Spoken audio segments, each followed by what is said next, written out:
I am just a chronicler and welcome you to another video. Since I know many of you watch to relax and fall asleep, I thought it would be nice if you left a comment telling me where you're listening from and if it's raining there. Don't forget to like the video and subscribe to the channel if you're enjoying the episodes. Now, it's time to get comfortable, relax, and begin. The first reflection appeared during my third hour of vigil. A shadow on the chamber wall. A knight kneeling exactly as I knelt. But his armor was ancient, his surcoat styles I'd never seen. When I turned to look directly, he vanished. That's when my initiation truly began. My name is Hugh de Payens, named after our order's founder. Tonight I kneel in the initiation chamber beneath the fortress of Sidon. 12 hours of solitary vigil before I take my vows as a Knight Templar. No one warned me about the reflections. The chamber is circular, 30 feet across. Bare stone walls rise to a domed ceiling. A single torch burns in an iron bracket. My sword lies before me on the floor. Standard procedure for initiates. Nothing unusual, until the shadows began to move. The second reflection appeared on my right. Another knight, another vigil. His armor was polished steel, a style not yet forged. His surcoat bore symbols I didn't recognize. He too vanished when I tried to look directly at him. My knees ached on the stone floor. Sweat ran down my back despite the chamber's chill. The torch flickered but didn't go out. More shadows gathered on the walls. I counted 7 knights now, each from a different time. Some war armor centuries old, others in styles that seemed impossible, too advanced, too strange. All kneeling, all holding vigil, all vanishing when viewed straight on. The whispers started in the 4th hour. Ancient Latin, medieval French, languages I didn't know, each voice murmuring the initiation rites, the same words I would speak at dawn, echoing across time. My hands shook on my sword hilt. The blade felt hot, then cold, then hot again. The shadows deepened. More knights appeared. Dozens now, hundreds. Every initiate who had ever knelt in this chamber, who would ever kneel here. I saw Brother Michel from last month's ceremony, but younger, then older, then ancient. His vigil playing out across decades in the chamber walls. His voice joining the whispered chorus. The torch flames turned blue. The air grew thick. Hard to breathe. The whispers rose. I recognized words now. Nan, nobis, domini. But spoken wrong, backwards, sideways, in tongues that hurt my ears. The knights in the shadows swayed. Their forms rippled like water. My sword vibrated against the stones. The metals sang in harmony with the whispers. Blue sparks crawled along the blade. The reflections pressed closer. I saw my own face in the shadows. Younger, older, ancient, dead, 1,000 versions of my vigil playing out simultaneously. My voice joining the chorus from 100 different times. The chamber walls became transparent. I saw other chambers, other fortresses, other times, all containing this same room, this same ceremony. Initiates kneeling through centuries, the past and future overlapping. My body felt strange, insubstantial. I saw through my own hands, saw other versions of myself superimposed. Young recruit, veteran knight, ancient warrior, future soldier, all kneeling, all watching, all becoming. Brother Theodore entered at midnight. But not the Theodore I knew. This one was younger, his eyes clear of the madness that would claim him years later. He spoke the ritual words, rise, initiate. But his voice was wrong, layered with other Theodores, other times, other ceremonies. I tried to stand. My body moved through multiple realities. Each motion echoed across decades. You kneel alone, Theodore said, but you stand with all of us. Behind him, hundreds of other instructors spoke the same words. Their forms flickered and overlapped. Some wore ancient robes. Others bore marks of future wars. The chamber remembers, they said in unison. The chamber preserves. The chamber prepares. My sword floated upright. No, dozens of swords. Hundreds. Every blade that had ever been laid here would ever be laid here. All existing at once. Take up your blade, the Theodores commanded. My hands passed through multiple weapons, each one real, each one mine. Past, present, future overlapping as I grasped the hilt. The whispers reached a crescendo. The chamber walls rippled like water. I saw every initiation this room had ever hosted, would ever host, all happening simultaneously. Young men becoming knights, knights becoming veterans, veterans becoming legends, legends becoming myths.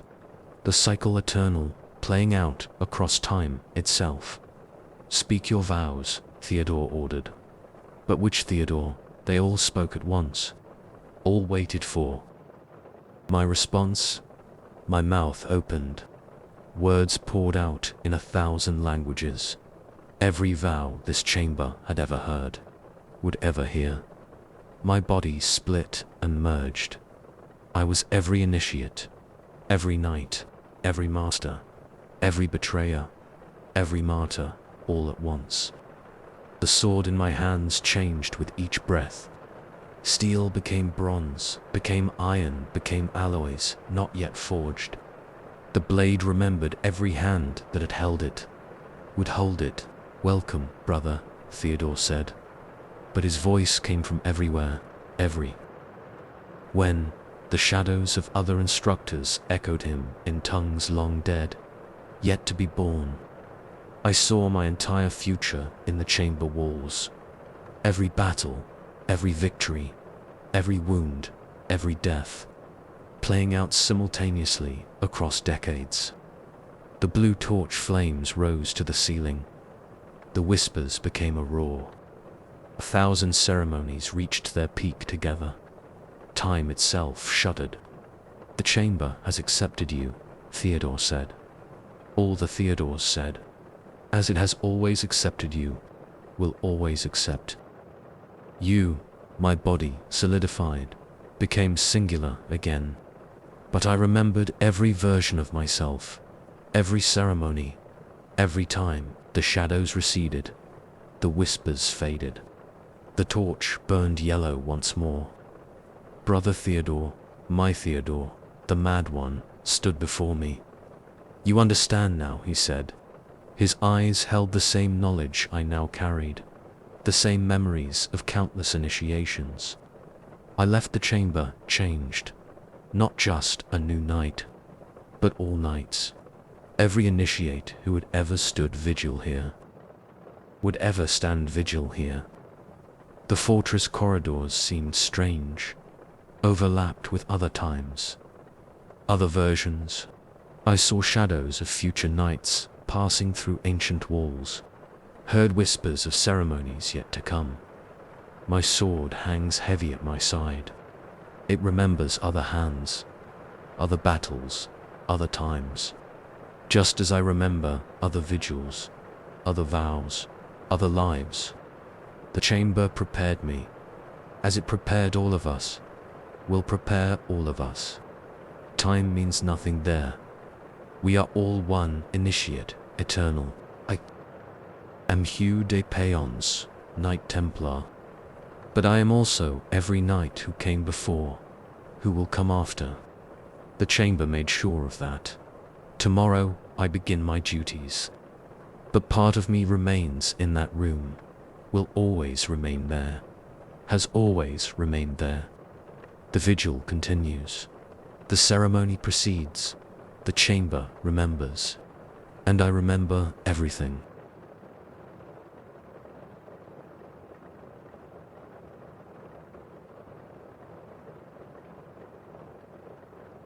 Story 2. The first map changed overnight. I had spent 6 hours surveying the western tunnels, marking every turn and measuring every chamber. But when I checked my work the next morning, nothing matched. The passages had rearranged themselves. That's when I realized Montfort Castle wasn't just being mapped, it was mapping us. I am Brother Gerard, chief cartographer for the Templar fortress of Montfort. 3 months ago, the Grand Master ordered a complete survey of the underground passages. New tunnels had been appearing faster than we could document them.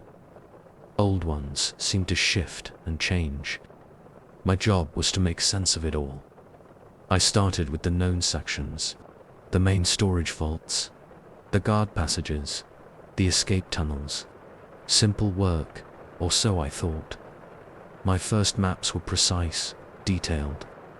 Every measurement double-checked, every angle correct. The next day, those maps were worthless. The western passage that led to the kitchens now curved east. The straight corridor to the armory had developed 3 new branches. A staircase had appeared where I'd marked solid rock. I redrew everything. Spent another day checking measurements. Made new marks on the walls to track changes. The next morning, even the marks had moved. Brother Thomas thought I was going mad. Showed me the old maps from 50 years ago. The passages are fixed, he said. They haven't changed since the fortress was built. But as we compared his maps to mine, lines began shifting before our eyes. Ink flowed like water across the parchment. Passages redrew themselves. New tunnels appeared in wet, dark strokes. Thomas dropped the maps and ran. I found them the next day, completely transformed. The passages they showed didn't exist yet. But when I checked the tunnels, there they were, exactly as the maps had drawn themselves. I started marking dates on my surveys. Western Passage, Monday, Eastern Tunnel, Tuesday. By Wednesday, Monday's passages had vanished. Tuesdays had doubled in length, and new corridors branched off into darkness. The other cartographers noticed too. Brother Michael's maps of the lower levels changed hourly now. Brother William's surveys of the upper tunnels showed rooms that couldn't exist, spaces that overlapped, corridors that crossed through solid stone. I found them comparing notes in the map room. As we watched, their drawings shifted and flowed. Passages erased and redrew themselves. Chambers expanded and contracted. The castle was changing, faster than we could record it. It's not just changing, Brother Michael whispered. It's growing, learning. The passages remember where they've been, where they're going, where they could be. He vanished the next day. We found his final maps in his cell. They showed tunnels that burrowed through time itself, passages that connected different years, different versions of the castle. His own footprints marked in ink, walking through decades. Brother William went looking for him, said he'd found a passage that led to last Tuesday. He took 3 days' worth of maps and a ball of string. Neither he nor the string returned. I kept mapping. What else could I do? The castle demanded documentation. Even as the passages shifted, someone had to track their movements, record their changes, witness their evolution. The maps began drawing themselves now. I'd wait to find new surveys completed in my own hand. Passages I'd never seen, marked with measurements I'd never taken. My fingers stained with ink I didn't remember using. The tunnels grew more impossible. Stairs that went up and down simultaneously. corridors that looped back to themselves at different times, chambers that existed in multiple places at once. I found Brother Michael's boots outside a new passage. The leather was aged decades in places, new in others. Time flowed strangely around them. When I tried to pick them up, they crumbled into dust, then reversed back to new. Brother William's voice echoed from impossible angles. His footsteps passed through solid walls. Sometimes I caught glimpses of him mapping tunnels that didn't exist yet. His body transparent, his quill marking routes through time itself. The other cartographers avoided me now. They saw the ink stains spreading up my arms, heard me muttering measurements for passages that hadn't appeared yet, watched my maps draw themselves while I slept. The castle was speaking through us, using our hands to document its changes, our minds to imagine new configurations, our bodies to test impossible spaces. I found a tunnel yesterday that led to my own past. Watched myself making the first surveys 3 months ago. My younger self looked up as I passed, ink-stained fingers trembling on his quill. Another passage connected to next week. I saw maps I hadn't drawn yet, changes I hadn't documented. Brother Michael wandered those future corridors, endlessly measuring. Brother William marked walls that wouldn't exist for years. The castle showed me its true form, not a fixed structure of stone and mortar, but a living thing, a maze that grew through time itself. Each passage connecting different moments, each chamber existing in multiple wens. My maps cover the walls now, floor-to-ceiling surveys of what was, what is, what could be. The ink flows constantly, redrawing reality as the castle shifts. My hands never stop writing. The passages never stop changing. New cartographers will come. They'll find my maps, see the passages change, start their own surveys. The castle will speak through their hands too, show them its impossible geometries, its eternal transformations. I understand now why it chose us. Cartographers, measurers, recorders. We give shape to its changes, document its evolution, track its growth through time and space. Brother Michael walks past my desk, transparent as smoke. His maps show passages that won't exist for centuries.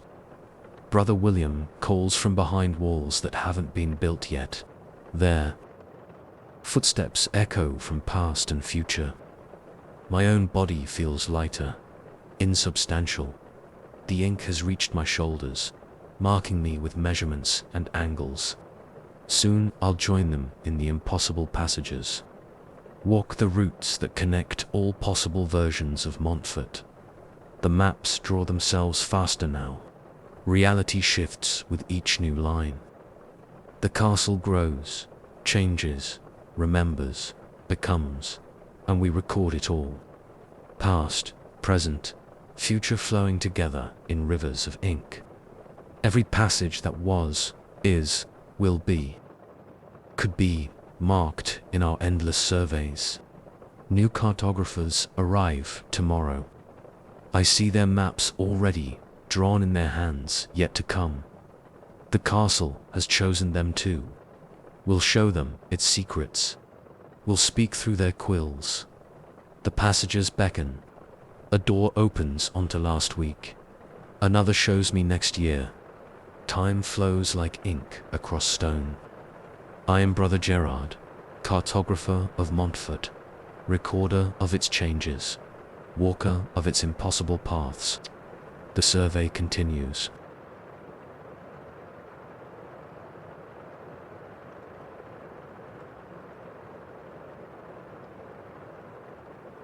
Story 3. The first repeat confession came on day 6 of the siege. Brother Martin knelt before me in the chapel and confessed to killing his fellow knight in a dispute over water rations. The exact same confession Brother Thomas had made the day before. Word for word, that's when I realized the sins were spreading. I am Father Raymond, confessor to the Templar garrison at Castle. 200 knights and sergeants trapped by Aragonese forces, food running low, water even lower. My duty is to hear their confessions, grant absolution. But something has gone wrong in this fortress. The sins have taken on a life of their own. The chapel is small, stone walls, single window, wooden confessional booth in the corner. I've heard thousands of confessions here over the years, but never like this. Brother Thomas confessed the murder on Tuesday, described how he struck Brother Gerard over a waterskin, how the body was hidden in a grain storage bin. I granted absolution, ordered penance. Standard procedure.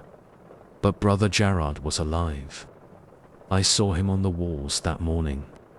When I checked the grain storage, no body. Then Brother Martin made the same confession. Every detail identical. The waterskin, the argument, the grain bin. His voice shook in the same places. His hands twisted in the same way. I found Brother Gerard still alive. Still no body in the grain storage. The third duplicate confession came from Brother John, then Brother William, then Brother Philip. 5 identical confessions of a murder that hadn't happened. My hands shook as I wrote in the confession ledger. Sweat soaked my robes despite the chapel's chill. Something was wrong, deeply wrong. The next day brought new confessions. Brother Simon admitted to stealing bread from the kitchen stores. An hour later, Brother Paul confessed the exact same sin. Then Brother Matthew. Each confession identical. Each confessor swearing it was their deed alone. I checked the kitchen. No bread was missing. The pattern accelerated.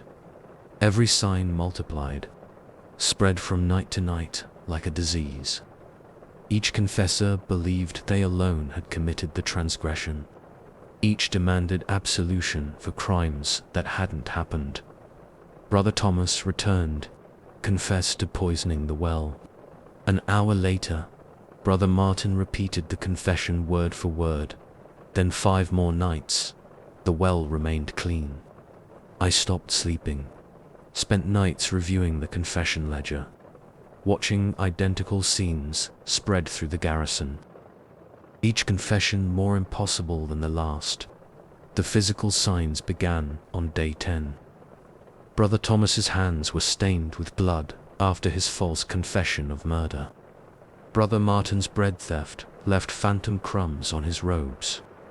Brother Simon reeked of the well poison he hadn't used. I found Brother Gerard dead in the grain storage. 6 different knights had confessed to killing him, each confession true in its own reality. The body showed all 6 fatal wounds simultaneously. The sins were becoming real, retroactively true. The past reshaping itself around each confession. More nights came, more identical confessions. Their sins left physical marks now. Bloody hands, poison stains, stolen goods that didn't exist until they were confessed. I heard the same confession in different voices, saw the same crimes from multiple perspectives. Reality fractured around each repeated sign. Brother Thomas confessed to desertion, showed me the rope he'd used to flee the walls. An hour later, his body was found at the base of the fortress. He'd been dead 4 days, according to the decay, but I'd spoken to him that morning. The confessional booth changed, grew larger inside than outside. I saw other confessors hearing the same sins in different times, my own voice granting absolution across decades. Knights confessed to future crimes, sins that hadn't happened yet, would never happen, were happening right now. Time meant nothing in the booth. Brother Martin confessed to betraying the fortress, detailed how he would open the gates to the Aragonese in 3 days' time. 10 other knights made the same confession. Reality splintered around their competing betrayals.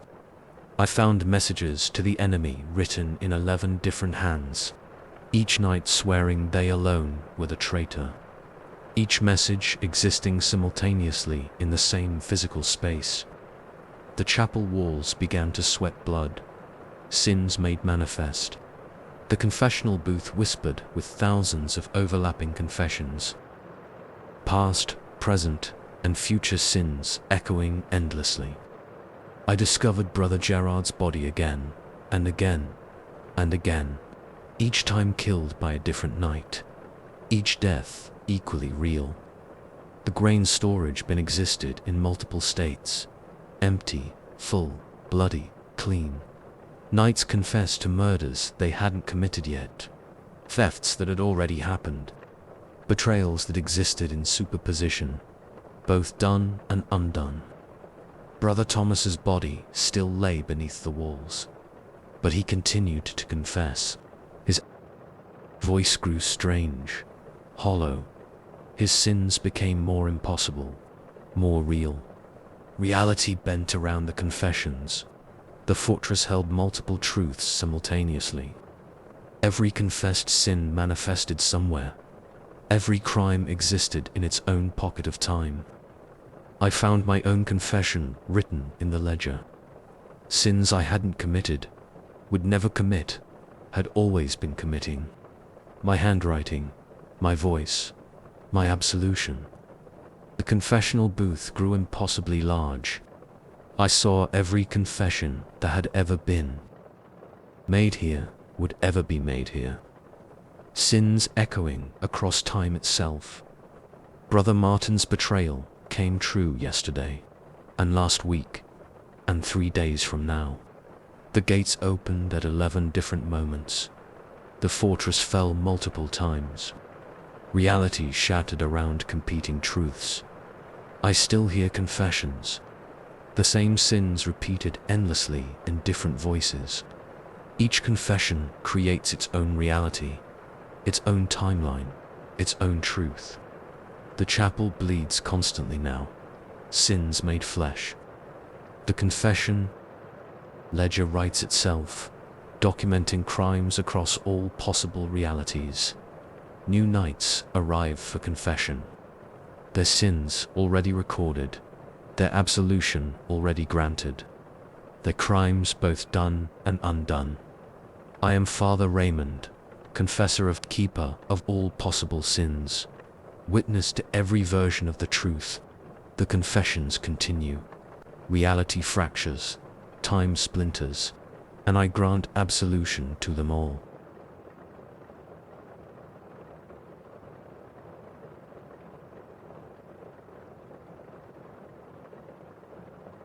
Story 4. The first key multiplied at midnight. I heard it happen. A soft, metallic clicking from the key cabinet. When I opened the door, there were 2 identical keys where there had been 1.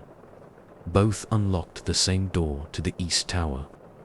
Both carried the same ancient marks, but one was still warm to the touch. That's when I knew something was wrong in Chateau. I am Brother Ale, innkeeper of the keys for the Templar fortress of Athlit. 843 keys under my care. Each one catalogued, each one essential. Every door, every gate, every chest in the castle depends on my collection. Or it did, until the keys began breeding. The second multiplication happened the next night. The key to the lower dungeon split into 3 copies, each one perfect, each one functional.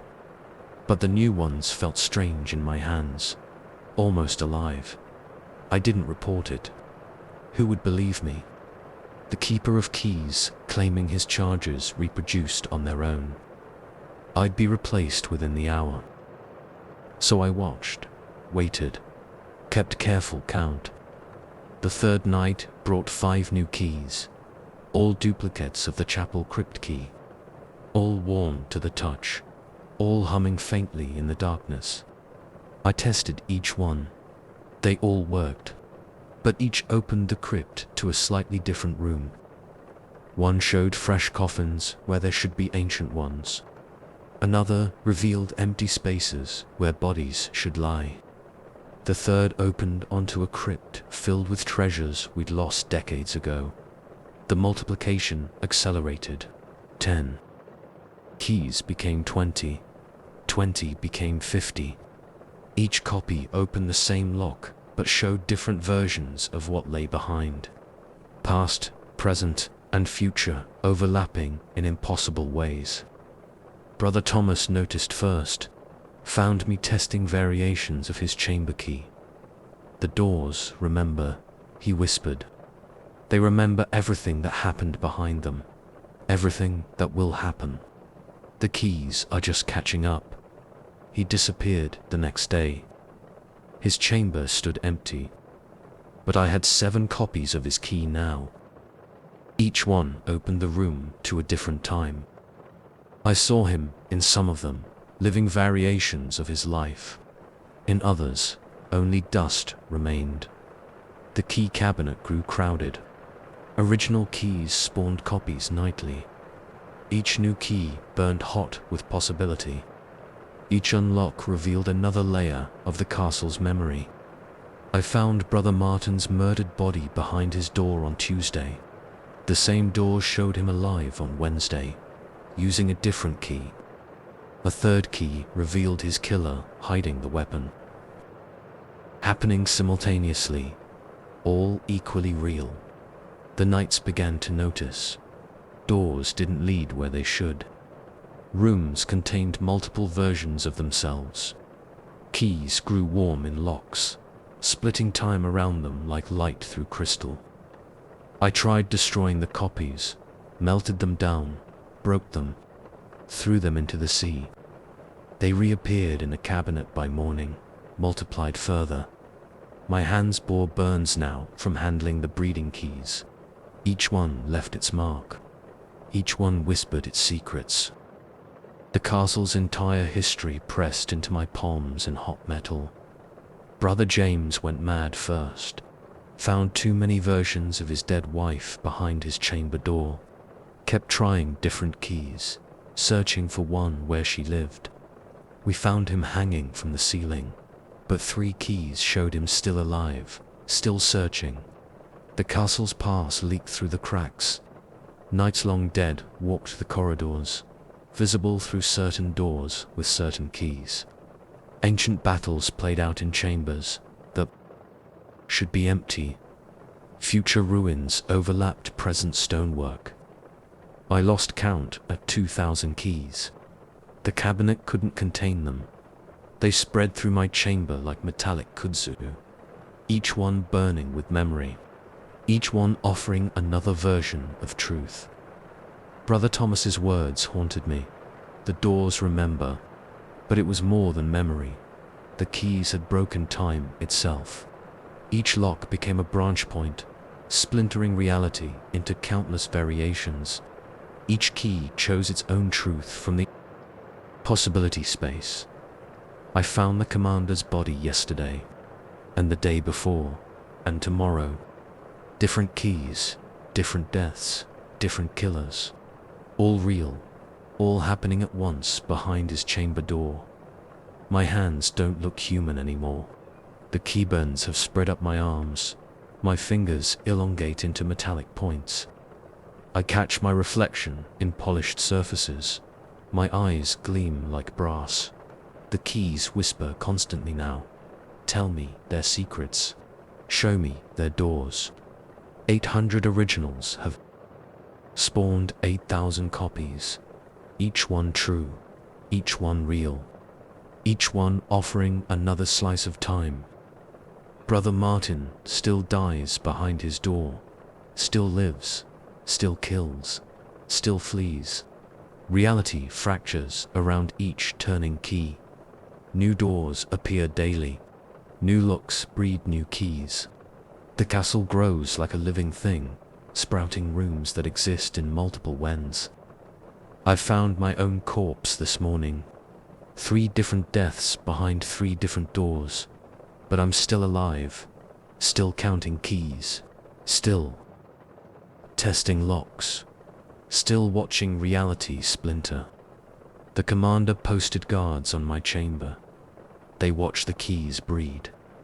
Watch my transformation. Their own keys multiply in their pockets, burning with possibility. Brother Thomas was right. The doors remember, but they do more than remember. They offer choices, changes, chances to reshape what was, what is, what could be. I am becoming something else, something metal and memory. My blood runs hot like molten brass. My heart ticks like a turning key. The castle chose me to witness its possibilities, to catalogue its quantum states, to guard its branching timelines. New keys form even as I write this.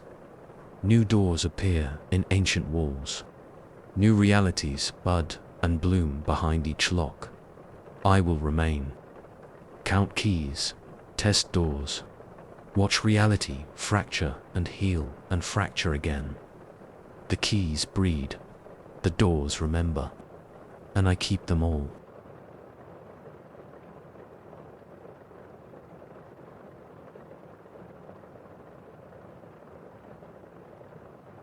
Story 5. I found my death notice first. October 13th, 1307. My name at the top of a list of Templars to be arrested. The parchment was dated 3 months in the future, but the ink was fresh. My fingers left smudges in the still wet letters. That's when I knew the archives were trying to warn us. I am Brother Jean, Chief Archivist of the Paris Temple. My job is to organize and preserve the Order's records before King Philip's men come for us. We all know they're coming. The signs are clear. The archives know more than they should. The second document appeared yesterday. A detailed account of my torture at the hands of the Inquisition. My confessions, my recanting, my burning. The parchment was blank when I locked the archive at night. By morning, it was filled with my own handwriting, still wet with fresh ink. I checked the seals on the archive door. Untouched. The windows were barred. No one had entered, but new documents kept appearing. All from the future, all in my hand, a list of knights who would betray the Order under torture. The locations of treasures hastily hidden. The names of brothers who had escaped to Scotland. Each document dated after October 13th. Each written in my precise script. My hands shook as I read them. Sweat soaked my robes despite the autumn chill. The archives had never done this before. 17 years of service, and the scrolls had stayed safely dead until now. Brother Thomas found me comparing the new documents to old ones. They're trying to save us, he whispered. The archives remember everything, past and future. They're showing us what's coming. He disappeared that night. The next morning, I found his arrest warrant. Then his confession. Then his death sentence. The ink still wet, the handwriting mine. More documents appeared, faster now. Stacks of parchment filled with future horrors. Knights betraying knights. Sacred relics destroyed. Templars burning at the stake. All in my handwriting, all still wet with ink. I stopped. Sleeping, spent nights in the archives, watching documents write themselves. My hand moved on its own, recording futures I hadn't seen, deaths I hadn't witnessed, betrayals not yet conceived. The other archivists noticed, saw the ink stains spreading up my arms, heard me muttering names and dates that hadn't happened yet, watched my quill move without my control.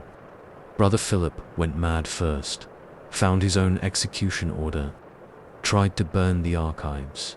The flames wouldn't catch. The parchment remained untouched.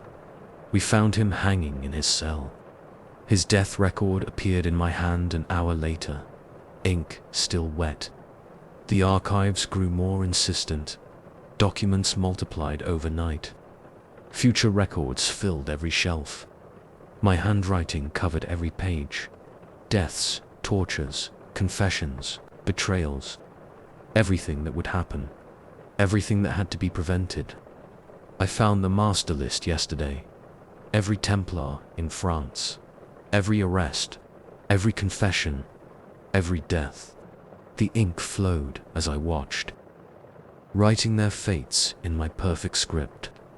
Brother Thomas reappeared briefly, his body transparent, his movements jerky.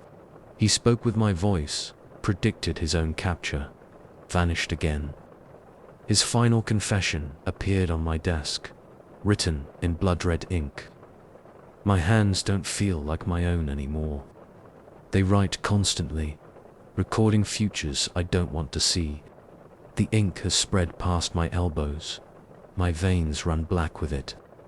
The other archivists fled, found their own death records, their own confessions, their own ends written in my hand.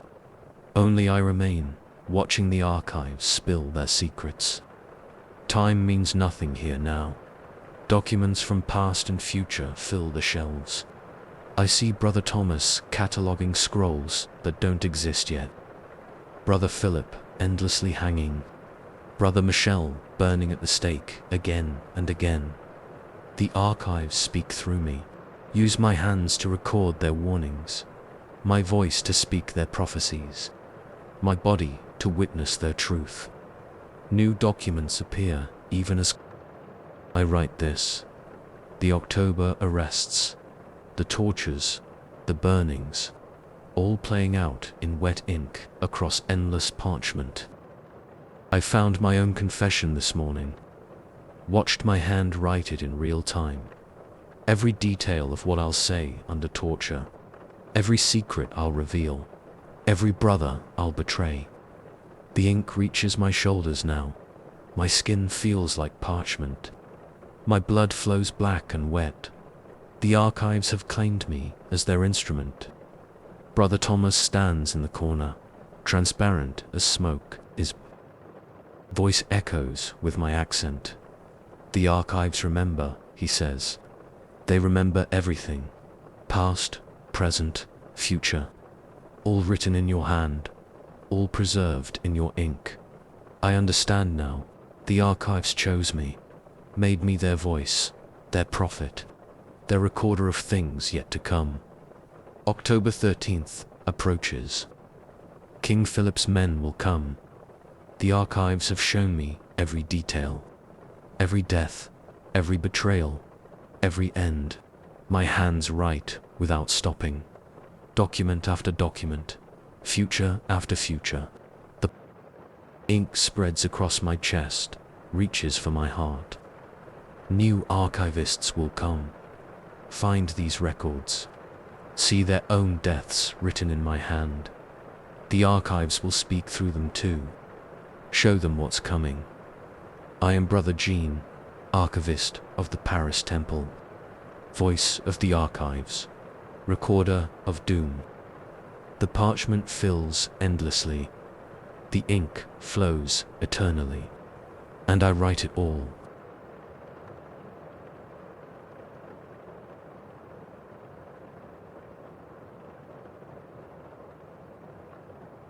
Story 6. The sacred well lies 7 levels below our Syrian fortress, 117 steps down into darkness. I am Brother Elias, the oldest living Templar in Syria. For 40 years, I've guarded this well. Now the voices from its depths have started speaking my own secrets back to me. The first voice came during midnight prayers, a whisper from the well shaft. My name, spoken in a language older than Latin, older than Greek, older than anything I knew. I leaned over the stone rim, held my torch lower. The flame showed nothing but darkness. The voice came again, louder now, It knew things, secret things. The real reason I joined the Order. The truth about that night in Jerusalem. No one else could have known these things. I'd never told another soul. But the voice from the well knew everything. More voices joined the first. Different tones, different languages, all speaking secrets, all knowing things they shouldn't know. I checked the well's defenses. Triple-locked iron. Gate at the top of the steps. Guards posted day and night. No one had entered except me. No one could have. The voices grew stronger, clearer.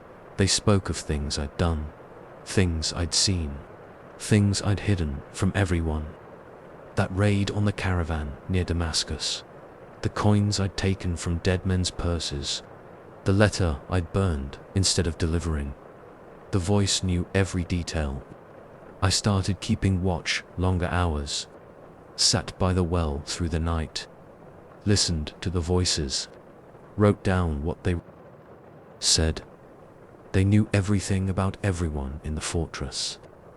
Brother Michael's secret wife in the village. Brother Thomas's plans to desert. Brother William's hidden cache of gold. I heard their confessions echo up from the depths before they made them. Heard their secrets whispered in ancient tongues.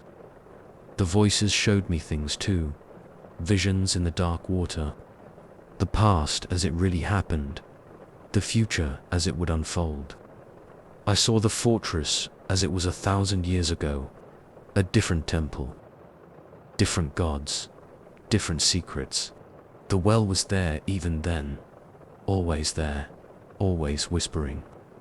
Other guardians appeared sometimes. Versions of myself from different times. We nodded to each other in silence, each listening to our own voices, our own secrets. Some were younger, some older. Some had gone mad from what they'd heard. I saw what I would become, what I had been, what I was always becoming. The voices grew louder each night, harder to ignore. They knew things about the Order itself. Now, secrets buried deeper than the well. The Templars didn't begin with Hugh de Payons, didn't start in Jerusalem. The Order was older, much older. The voices showed me the truth. We weren't founded to protect pilgrims. We were founded to guard the wells, all of them. The deep places where reality wore thin, where things could whisper up from below. I found the old records, hidden texts in forgotten languages, maps showing other wells, other guardians, other voices speaking other truths. The fortress grew quiet. Brothers avoided the lower levels, said they heard things in their dreams, said the well was calling them. I stayed, had to understand, had to know what the voices wanted. They showed me more, deeper truths, darker secrets, the real reason for the Order's wealth, the true purpose of our banking network. Money didn't matter, gold didn't matter. We needed the banks to track the wells, to guard them all, to keep things contained. The voices spoke faster now, more urgent. Warning of something coming, something rising, something that had slept in the deep places since before time began. I wrote everything down, filled journals with secrets and warnings, watched as other versions of myself did the same. Our writings overlapped, past and future blurred together. The well changed too, grew deeper, darker. The voices came from further down, from places that shouldn't exist. Water stopped behaving like water, flowed upward sometimes, froze in impossible patterns, showed reflections of things that never were and always would be. I started seeing things in the depths, shapes that hurt my eyes, movements that shouldn't be possible. The voices got louder, more insistent. They showed me what waited below, what all the wells contained, what would happen when it finally woke up. Reality isn't what we think. Time isn't what we think. The voices speak truth older than thought itself. The other guardians appear more often now. Versions of myself crowded around each hearing different voices, different truths, different warnings. Some try to seal the well, to silence the voices, to stop what's coming. But the voices can't be silenced. The truth can't be contained. Last night, I saw it. The thing in the depths. The thing the voices serve. The thing we've guarded all these centuries. It saw me too. The voices speak constantly now. No pause, no rest. Just endless truth pouring up from below. The well grows deeper. The voices grow louder. The thing below stirs in its sleep. Other guardians flee, run to their own times, their own realities. Leave me alone with the voices, the truth, the knowledge. I understand now why we guard the wells, why we have always guarded them, why we will always guard them. Reality is thin here, time is weak. The voices speak because they must, because truth cannot be contained. This is my testimony, my truth, written while I still can. While the voices still speak words I can understand. The well changes, the voices rise, the thing below awakens. Water flows like time itself, like reality breaking free of its bonds. I should run, should seal the well, should stop what's coming. But I have to know, have to understand, have to hear the final truth. The voices speak as one now. The water rises, reality bends. God help us all. The truth, the real truth about the account ends here. The well still exists, 7 levels below the Syrian fortress. Guards report voices in the night, whispers in forgotten languages, secrets rising from the depths like bubbles in dark water. The current guardian maintains strict watch. He doesn't speak of what he hears, what he sees, what he knows is coming.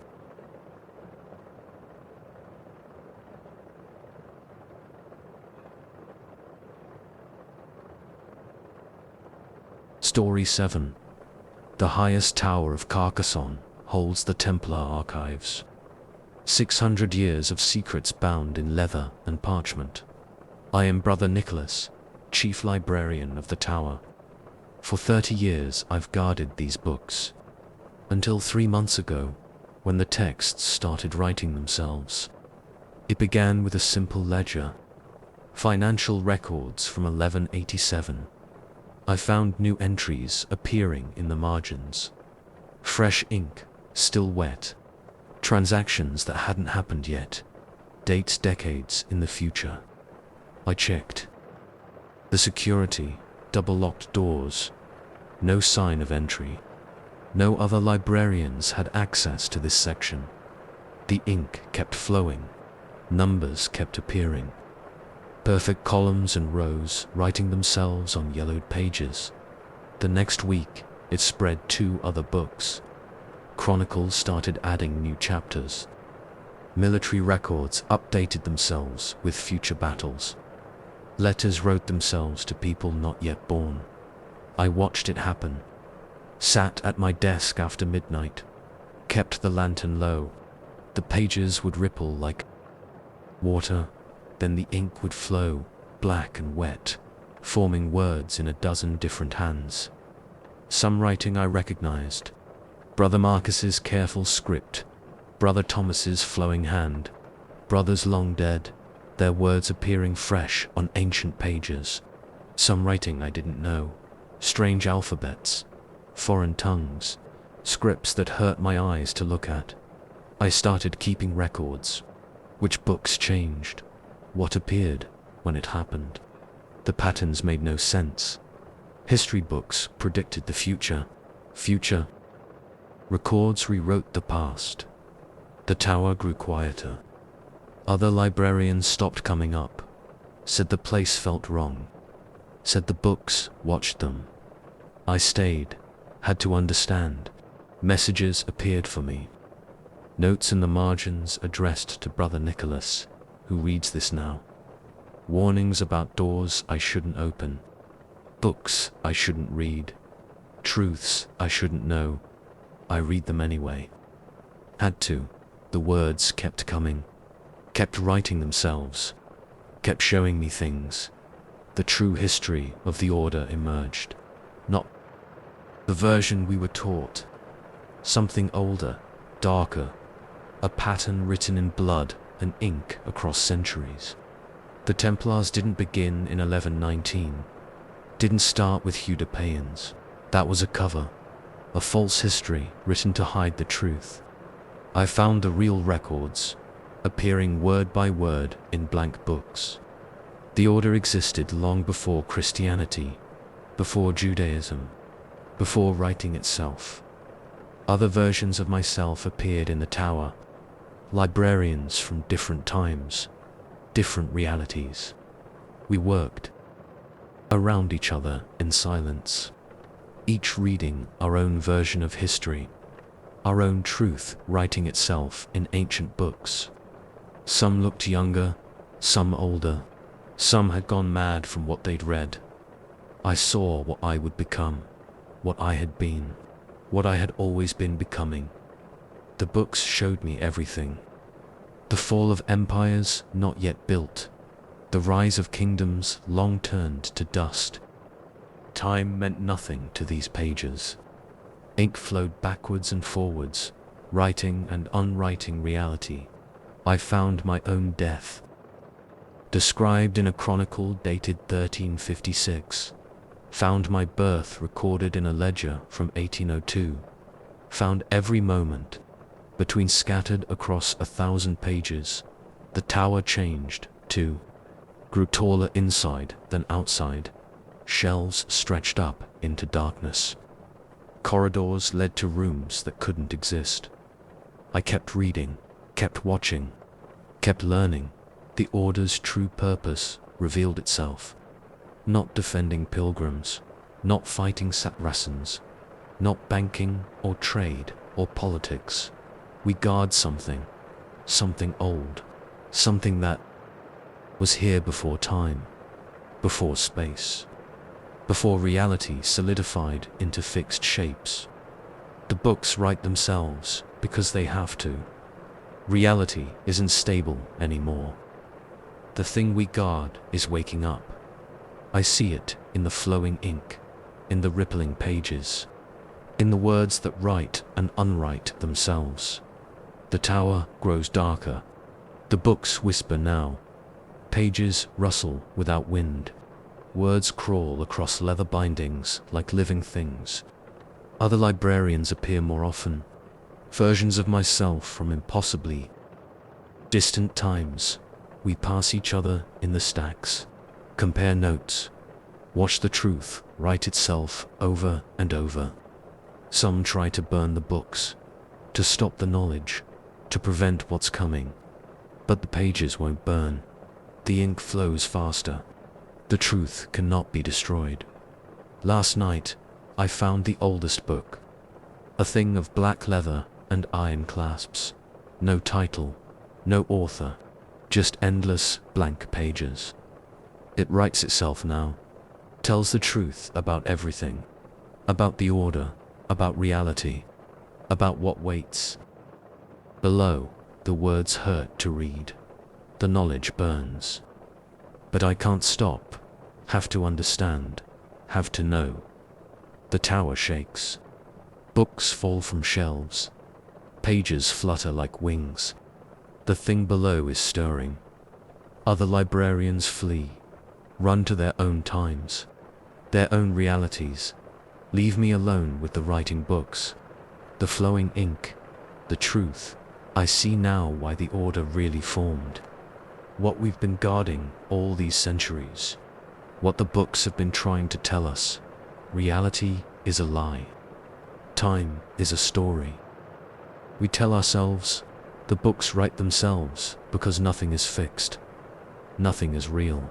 The black book shows me everything. The truth writes itself in blood and ink. I understand now. Too late, but I understand. This is my testimony. My truth, written while I still can. While reality still holds its shape. The tower crumbles. The books scream. The thing below awakens. Words flow across pages like water. Like blood. Like time itself breaking free of its bonds. I should run, should burn it all. Should stop what's coming. But I have to see, have to know, have to understand. The black book writes its final truth. The ink flows. Reality bends. God help us. The truth, the real truth about the account ends here. The tower still stands at Carcassonne. Visitors report books writing themselves in the night. Pages turning without hands. Words appearing and disappearing like tide marks on ancient paper. The current librarian maintains a strict count of the collection he doesn't talk about. The books that appear between counts. The ones that write themselves. The ones that show impossible truths.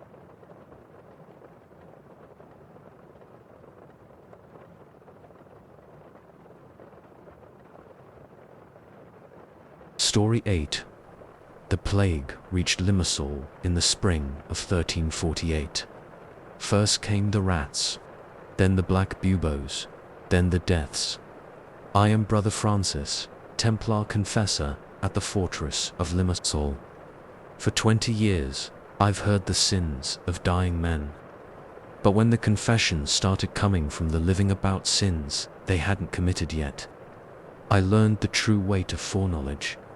The first strange confession came from Brother Marcus, a young knight, barely 30, healthy, no signs of plague. He knelt in my confessional at midnight, shaking. Forgive me, Father, for I will sin. My hands froze on the prayer beads. Will sin tomorrow at dawn. I will kill Brother James in the practice yard, a sword through his heart during training. I'll make it look like an accident. I leaned closer to the screen. These are thoughts of sin, not sin itself. Resist the temptation. No. His voice cracked. It will happen. I've seen it. Tried to stop it. Can't. The blade goes in exactly as I saw. James dies exactly as I saw. The next morning, I watched from the chapel window. Brother James died in the practice yard. A sword through his heart during training. An accident, everyone said. Everyone except me and Marcus. That night, more came. Brother Thomas confessing to stealing gold 3 days from now. Sister Agnes confessing to poisoning the well next week. Brother William confessing to betraying the fortress to the Saracens next month. Each confession exactly detailed. Each sin not yet committed. Each penitent terrified of their own future actions. I kept records, dates, names, sins foretold. Every confession came true exactly as described. No matter what I did to prevent them, no matter what the penitents did to prevent them. The plague spread, the fortress filled with the dying. Regular confessions mixed with the future ones. Past sins and future sins tangled together in my ledger. Some penitents confessed the same future sin multiple times, trying to change it, trying to understand it. The details never changed. The outcomes never changed. Brother Thomas stole the gold exactly as he'd confessed. Sister Agnes poisoned the well exactly as she'd described. Brother William betrayed the fortress exactly as he'd foreseen. I wrote to the Grand Master in Jerusalem, described the confessions, asked for guidance. His reply came a week later. Keep listening, he wrote. Keep recording. we've seen this before. It comes with plague. Time thins like bad cloth. Future bleeds. Into present, more confessions came. Darker ones. A mother killing her plague-stricken children. A priest burning the hospital with the sick inside. A knight slaughtering his entire family to prevent them dying of plague. I heard them all, wrote them all down, watched them all come true. The penitents grew desperate. How do we stop it? They begged. How do we change what we've seen? I had no answer. The future confessions came true despite all efforts to prevent them. Time had become a trap. A cage of foreknowledge we couldn't escape. Then my own future confession came. Brother Michael heard it.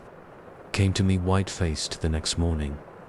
I would confess to him 3 days from now. Confess to something so terrible it would break both our faiths.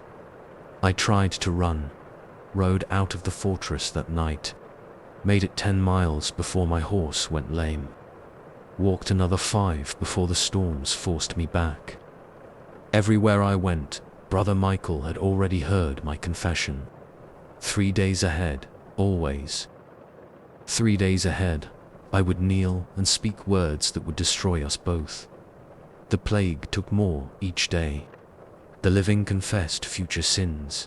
The dying confessed past ones. The fortress became a maze of predestined tragedies.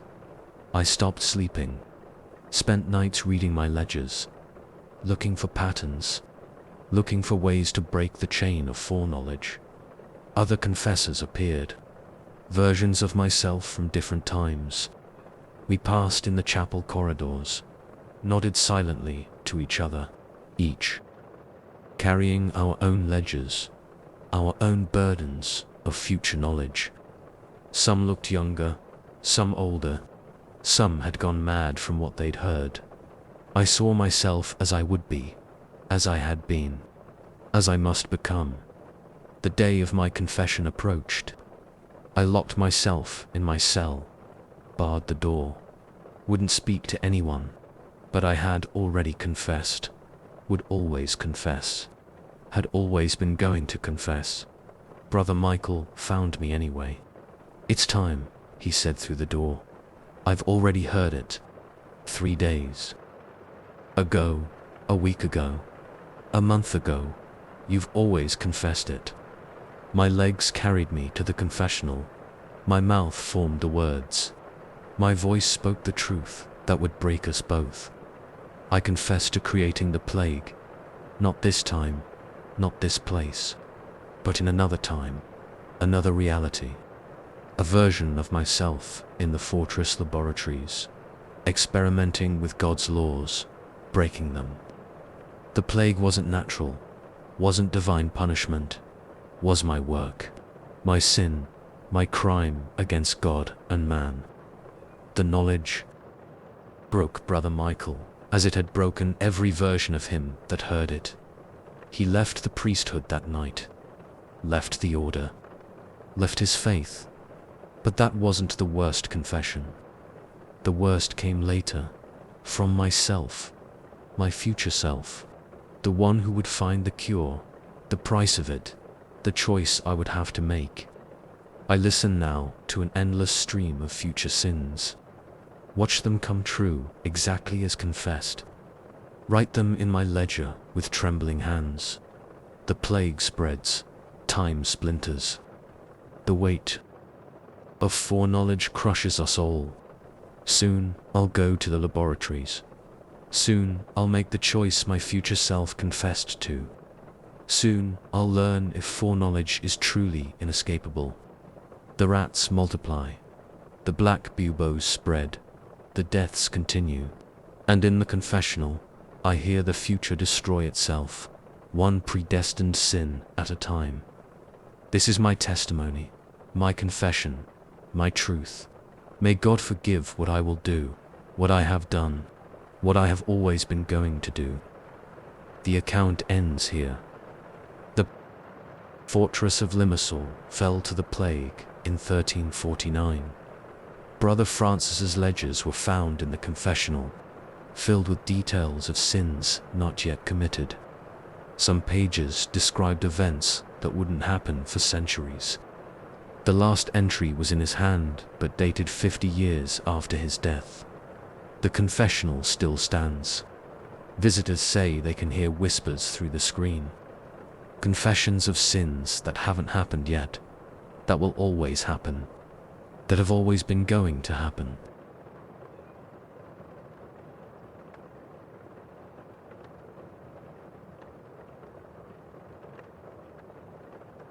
Story 9.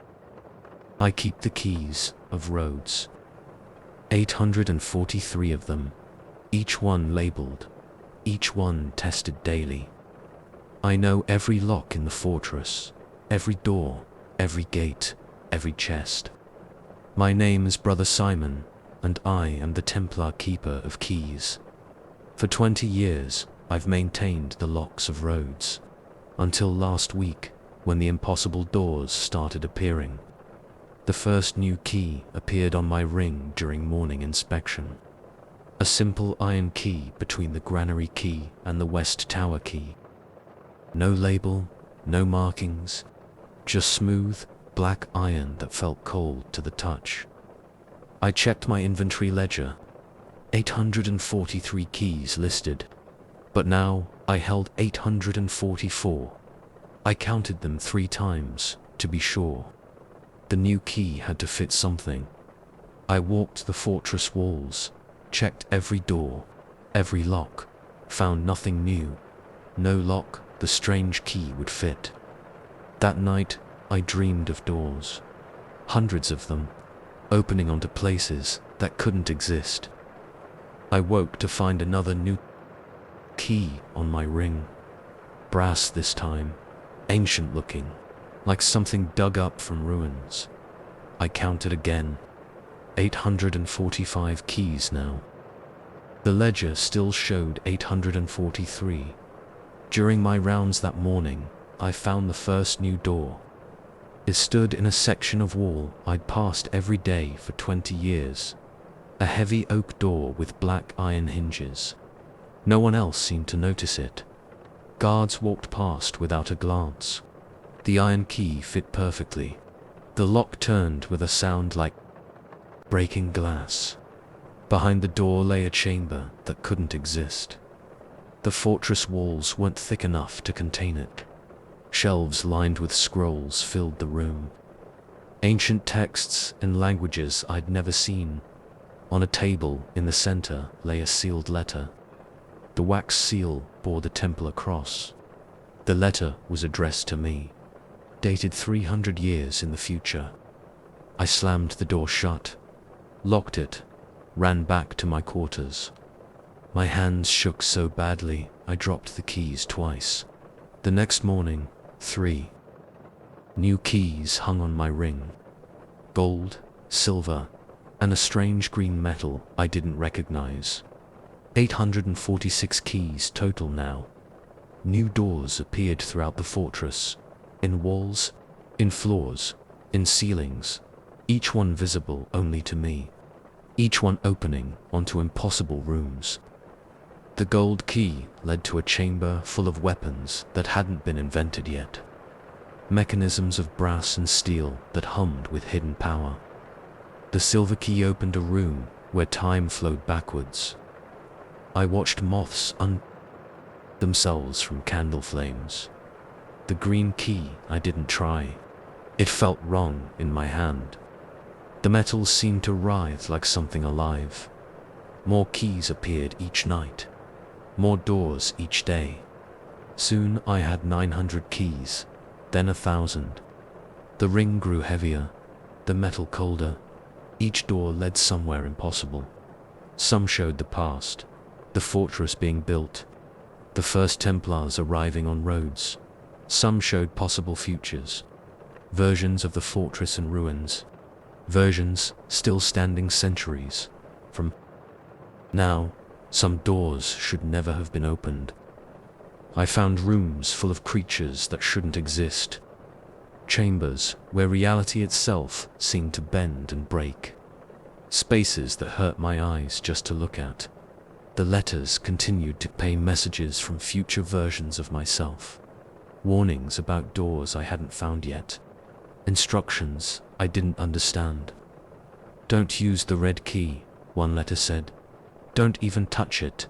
When it appears, throw it into the sea." But no red key had appeared yet. I started keeping a new ledger, mapping the impossible doors, recording what lay behind each one. The ink kept changing color as I wrote. The pages rearranged themselves when I wasn't looking. Other keykeepers appeared sometimes. Versions of myself from other times.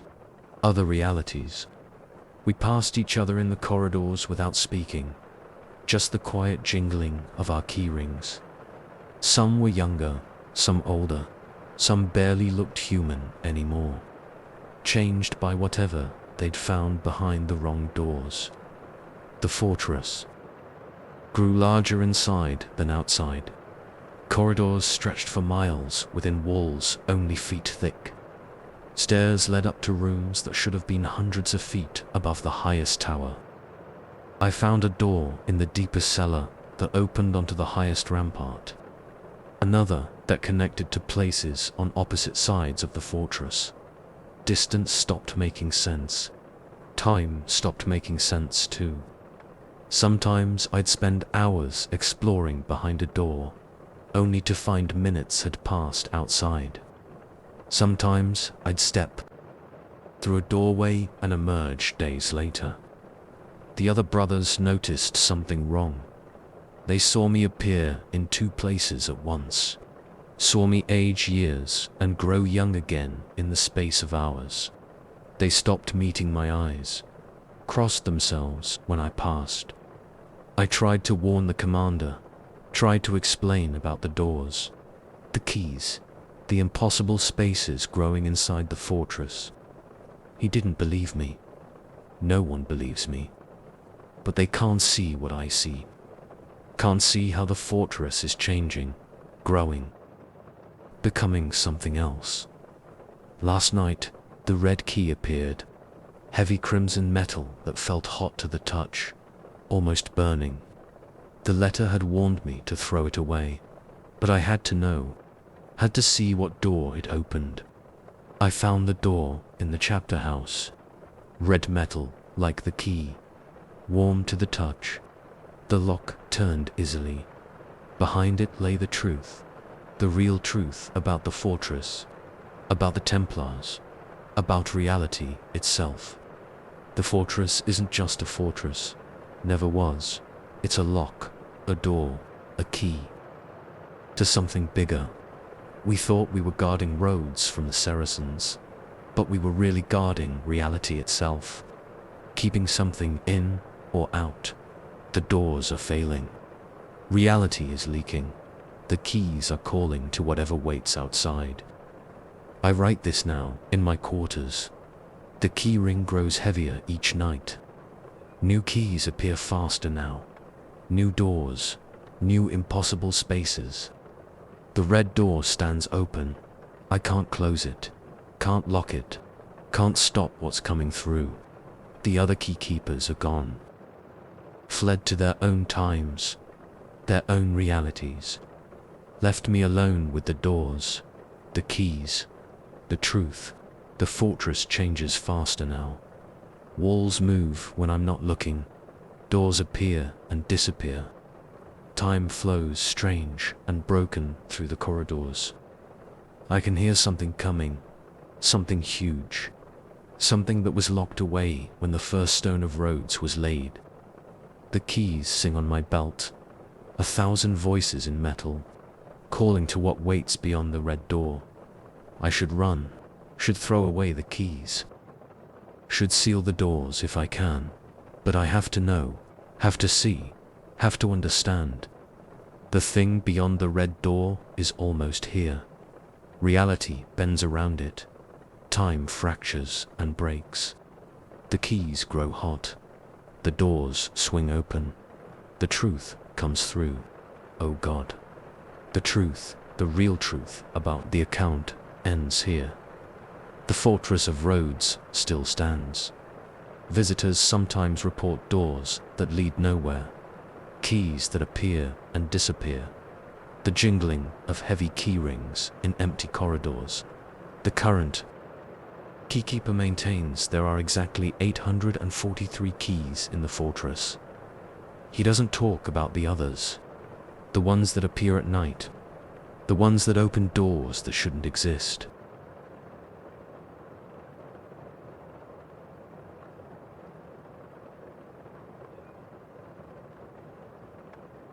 Story 10. The Cathars held Montségur for 40 days before they surrendered. I arrived the day after their mass burning, when the ashes were still warm. Brother Julian sent me to map the castle's underground chambers. Every tunnel, every room, every crypt, he said. We must know what the heretics were hiding. I am Brother Etienne, Templar cartographer. What I found beneath Montségur changed more than just my maps. The smell of burned flesh still hung in the air as I set up my work table in an abandoned guard room. Rolls of blank parchment, ink pots, measuring tools, a box of candles, my journal to record the measurements. The first tunnel entrance lay behind the chapel altar. Narrow stone steps descended into darkness. I lit a candle and started counting steps. 13 down to the first landing. Left tunnel stretched 23 paces. Right tunnel 31. I sketched the basic layout. Simple enough. 2 chambers off the left tunnel, 3 off the right. Storage rooms, mostly.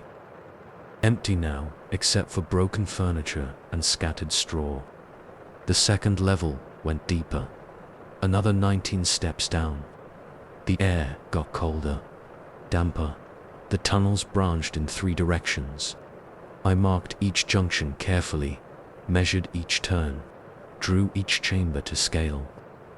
By sunset, I had mapped the first 2 levels completely.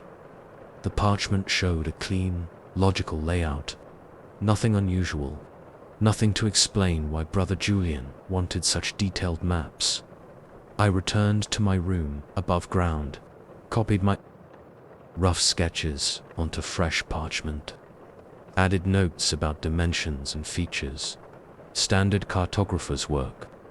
The next morning, everything had changed.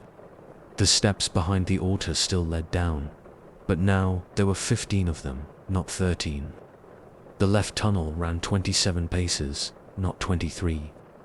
New chambers had appeared overnight. Old ones had shifted position. My hands shook as I measured everything again. The numbers didn't lie. The tunnels had changed. I drew a new map. Compared it to yesterday's, completely different layouts. I reported to Brother Julian. He just nodded. Keep mapping, he said. Every day, every change. We need to understand the pattern. He knew this would happen. I went back down, mapped the new layout. More tunnels now, more chambers. The air felt different too. Older somehow, like the air in ancient tombs. In one of the new chambers, I found another cartographer's tools. Dried ink pots, crumbling parchment, ancient measuring strings. But the chamber had appeared overnight. Brand new. Impossible. The third day brought more changes. Now 3 levels instead of 2. The steps twisted in ways that defied geometry. I found myself going down when I should have been going up, turning left and ending up right. I started marking the walls with chalk. White marks for today's mapping, but I found older marks too. Red chalk, blue, yellow, different styles of notation, different languages. Some marks looked fresh, others had faded into the stone. Over centuries, all in places that had just appeared. In a deep chamber on the 3rd level, I found myself, or someone who looked exactly like me. He sat at a work table, mapping, older than me, grey in his hair. He looked up when I entered. "Right on time," he said. "I've been waiting." I ran, back up the twisted stairs, through the shifting tunnels. My chalk marks showed the way out. Some of them, anyway. The older ones led to blank walls now. Brother Julian listened to my report without surprise. "How many of you did you see?" he asked. "Just one, an older version." He nodded. "You'll see more. The tunnels loop back on themselves, not just in space, in time." I went down again the next day. Had two. The maps needed finishing. Brother Julian's orders. The layout had changed again. New tunnels, new chambers, new chalk marks on the walls, some in my handwriting, dates from years in the future. I found 3 more versions of myself that day. One younger, just starting his mapping. One about my age, checking his measurements. One ancient, his hands shaking as he drew. We worked around each other, didn't speak, just mapped our own versions of the tunnels, our own slices of time. Days blurred together. The tunnels kept changing. More versions of myself appeared. Sometimes I caught glimpses of other cartographers too. Men who had mapped these chambers centuries ago. Men who wouldn't be born for centuries to come. I ran out of parchment. Found more in chambers that appeared overnight, sometimes blank, sometimes already filled with my maps from other times. My chalk marks multiplied, overlapped, created patterns that shifted like living things on the walls. I started recognizing my own notation style from different ages, different versions of myself, leaving trails through time. Brother Julian came down once, watched me work. "The Cathars knew about the tunnels," he said. "That's why they chose Montsegur. That's why they had to burn." "What are they?" my voice echoed. Strangely, a way to understand time, to map it, to walk it. He touched the wall. "Every tunnel is every tunnel that ever was or will be." All at once, I kept mapping. What else could I do? The tunnels kept changing. My other selves kept working. We passed each other in the dark, like ghosts. Some chambers held Cathar treasures, sacred texts, relics, things that felt wrong just to look at. Each day they shifted position as the tunnels changed. Each day different versions of myself catalogued them. Again, the older versions of me looked more haunted each time I saw them. Their eyes held knowledge I didn't want to understand. The younger ones looked scared, lost, just like I must have looked to myself. One day, I found my oldest self dead at his work table, slumped over a half-finished map. His quill had torn through the parchment where his hand fell. I checked his maps, saw what he'd discovered, what he'd finally understood about the tunnels, about time, about reality itself. The knowledge killed him, will kill me, has always killed me. I write this now in my journal, though I know it will change. Tomorrow, these words will be different, written by a different version of myself, a different hand, a different time. The tunnels keep shifting. The chalk marks multiply. My other selves work on mapping versions of reality that exist all at once, overlapped like pages in a book. Brother Julian was right. This is why the Cathars had to burn. They understood too much, saw too clearly how thin the walls are between what is and what could be, what was and what will be. I've found my own body now, several times, different ages, different deaths, all slumped over their work tables, all killed by the same knowledge. The maps show it clearly, if you know how to read them. The truth about time, about space, about the nature of reality itself. I'm getting older, faster now. Grey in my hair that wasn't there yesterday. Lines in my face I don't remember. Time moves differently in the tunnels, flows back and forth like water. Soon I'll be the oldest version, the one who dies at his work table, the one who finally understands everything. The tunnels change again. New chambers appear. Old ones vanish. Chalk marks write themselves on the walls. I keep mapping, keep measuring, keep trying to understand. Somewhere in the dark, my other selves are working too. Younger versions, older versions, all of us mapping the same tunnels that are never the same tunnels. The truth is therein. The maps, in the changes, in the impossible geometry of time itself. I can see it now, starting to understand. Oh, the journal ends here. Brother Etienne's body was found in the tunnels beneath Montségur, slumped over his work table. His maps showed impossible things. The tunnels were sealed by Templar order. Some say they can still hear the scratch of quills in the dark, the sound of cartographers mapping realities that never were and always are.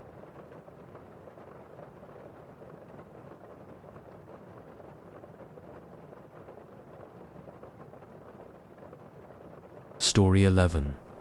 The woman appeared at our commandery gates during the worst winter storm I'd seen in 10 years of Templar service.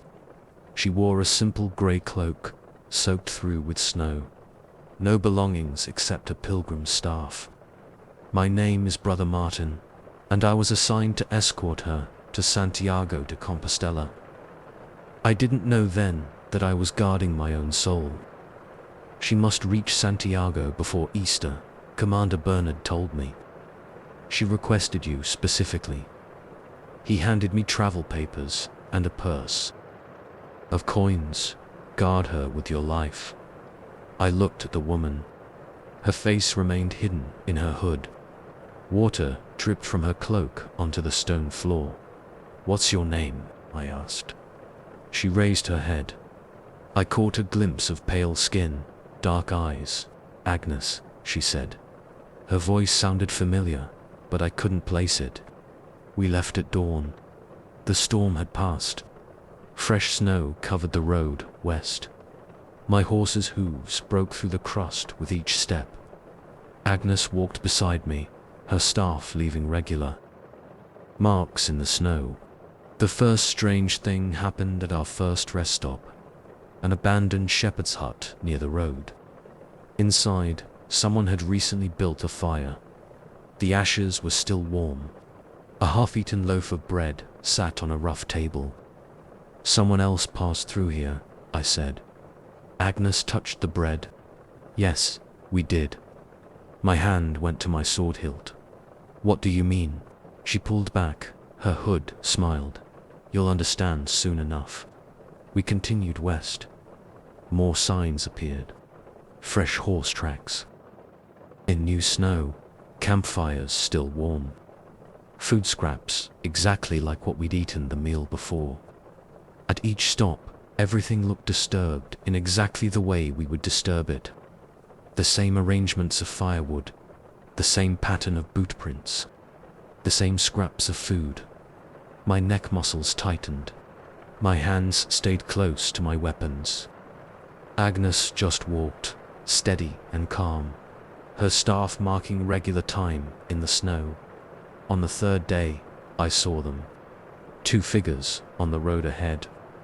A mounted knight and a walking pilgrim. They disappeared around a bend before I could make out details. Templars ahead, I said. We should catch up. Safer to travel together. Agnes shook her head. We won't catch them. They're always ahead of us. How do you know? Because they are us. My mouth went dry. My heart pounded against my ribs. That's not possible. She stopped walking, turned to face me. Tell me about Acre. My sword came half out of its scabbard. How do you know about Acre? I know everything. About you, Brother Martin. Every sin, every secret, every death you've dealt. She stepped closer. I know what you did to the merchant's family. My hands shook. No one knew about that. I'd never told another soul what happened that night in Acre. Who are you? She pulled back her hood completely.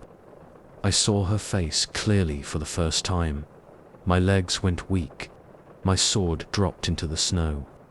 She had my face, older, lined with years I hadn't lived yet, but unmistakably mine. I am you, she said. The part of you that remembers. The part that must make this pilgrimage. I ran. My horse bolted into the woods at my sudden movement. I didn't care. I just ran through the snow until my legs gave out. When I stopped, gasping for breath, she stood beside me, not even winded. You can't run from yourself, she said. Believe me, I've tried. I knelt in the snow. What do you want? To complete the pilgrimage. To make things right. She offered her hand. Walk with me. See what I've seen. I took her hand. Her skin felt like old paper. The world shifted. Suddenly, I saw Acre again. The merchant's house. The night I killed them all. But now I saw it from outside myself. Saw my own face as I cut them down. Heard their screams with different ears. The vision faded. We stood on the snow-covered road again. My legs shook. Bile rose in my throat. That's how they saw it, she said. How they felt it. I've carried that memory for 30 years. We walked. Each day brought new visions. Every person I'd killed. Every sin I'd hidden. I saw them all through my future self's eyes.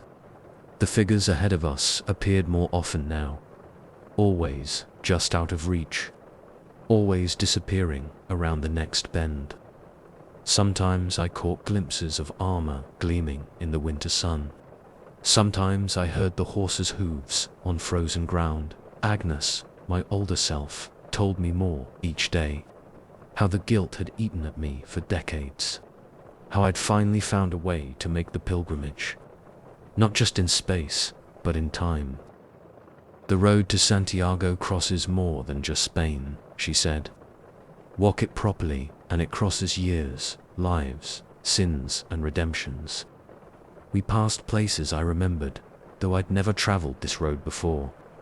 Places I would stop in futures that hadn't happened yet. The figures ahead left more signs. Campfires burned in the same spots we would choose hours later. Messages carved in trees matched words I'd just thought to write.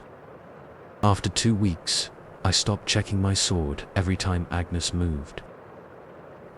Stopped flinching at her familiar face. Started listening to the stories she told. The life I would live. The pain I would carry. Why show me all this? I asked one night by the fire. Because you need to understand, she said. Really understand. Not just know it happened, but feel it. Carry it, accept it.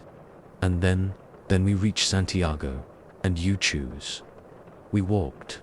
The winter sun wheeled overhead.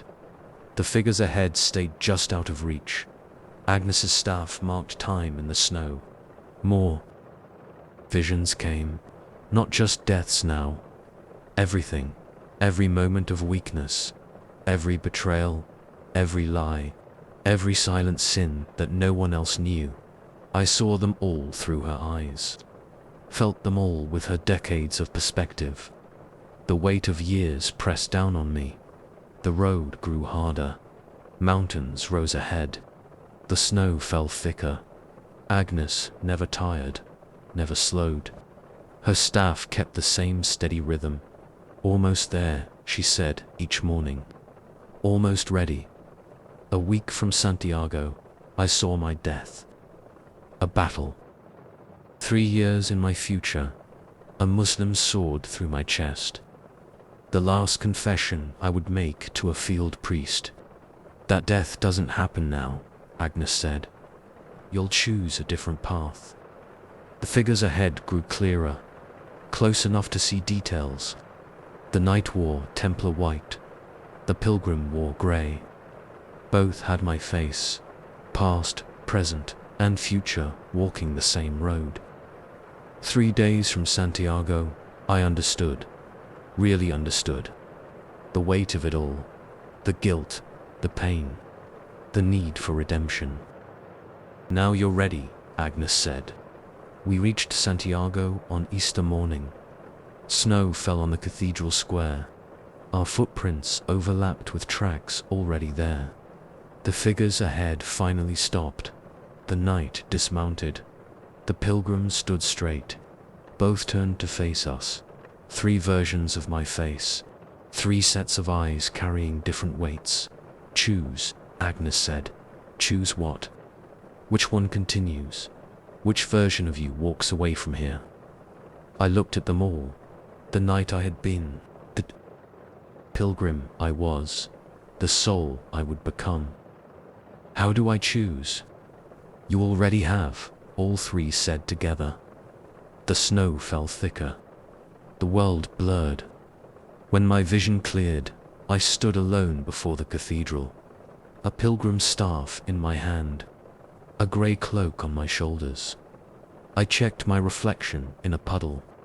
The face looking back was older, lined with years and guilt and understanding. Agnes's face, my face. The knight rode away to his death in battle. The younger pilgrim walked his own road to his own. Redemption. I gripped my staff and started walking. There are others like me now, other pilgrims carrying other souls, other sinners seeking other redemptions. We pass each other on the road to Santiago, leave signs for our past selves, guide them toward understanding. The road goes on, the staff marks time, the snow falls, and somewhere ahead, another version of me is walking, always just around the next bend. This account was found in the archives of Santiago de Compostela, dated 1187. The author's identity was never confirmed. Pilgrims sometimes report meeting older versions of themselves on the road. The Templars kept no official record of these encounters.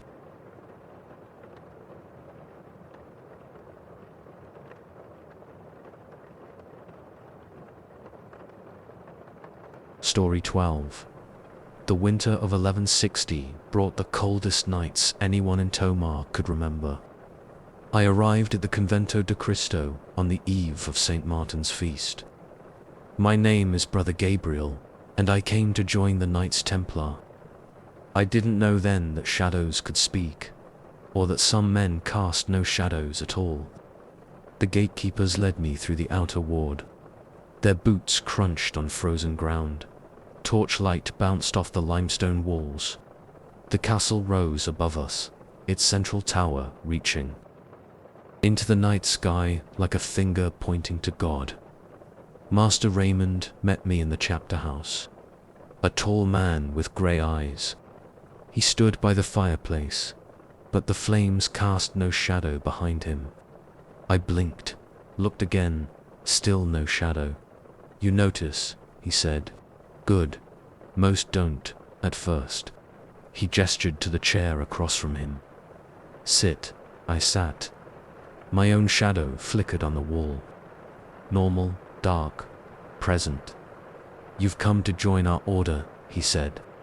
But first you must understand what that truly means. He leaned forward. The firelight passed through where his shadow should be. Watch your brothers carefully during your initiation period. Count their shadows. Learn. That first night, I lay awake in my cell. Cold seeped through the stone walls. I counted shadows in my mind. The gatekeeper had one, the stable boy, the cook, but Master Raymond didn't. Neither did Brother Thomas, who showed me to my cell. Morning brought chapel services. I stood in line with 11 other novices, watched the brothers. File in, counted shadows in the torchlight. 23 brothers, 10 shadows. Brother Thomas led our training. Swordsmanship in the yard, Latin in the scriptorium. History of the order. His lack of shadow became more obvious each day. The winter sun cast sharp shadows across the frozen ground. Everyone's shadow stretched long and dark, but not his. The first ritual came at the new moon. They took us to the chapel crypt.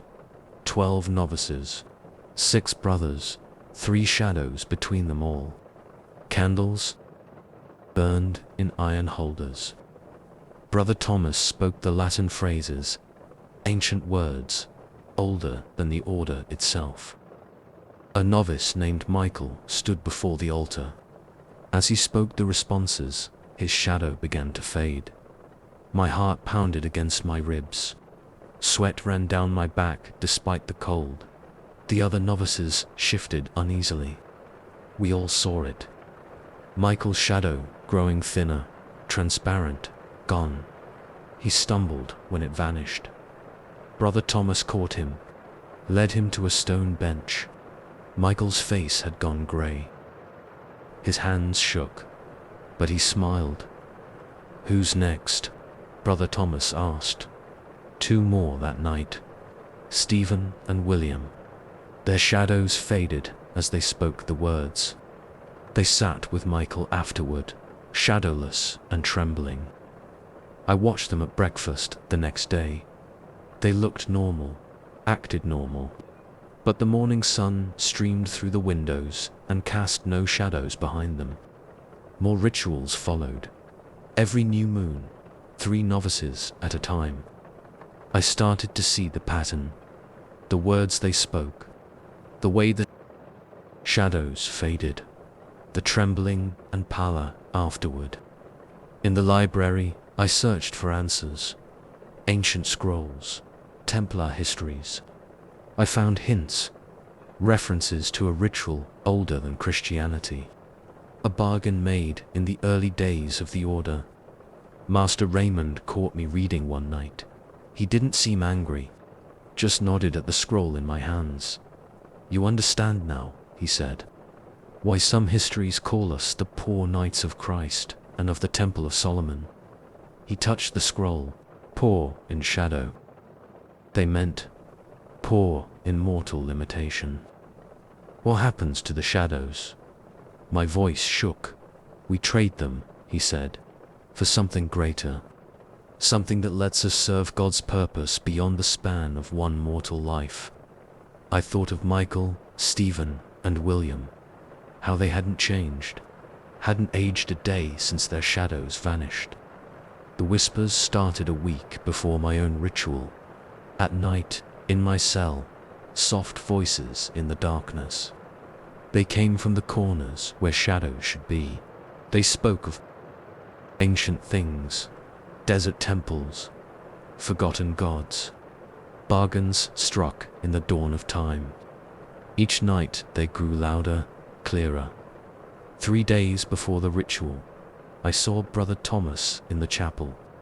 He knelt before the altar. The morning sun streamed through the windows. It passed through him like glass, just for a moment. Then he was solid again. The night came, new moon, dark and cold. They led us down to the crypt. Me, Peter, and John, the last of our novice group.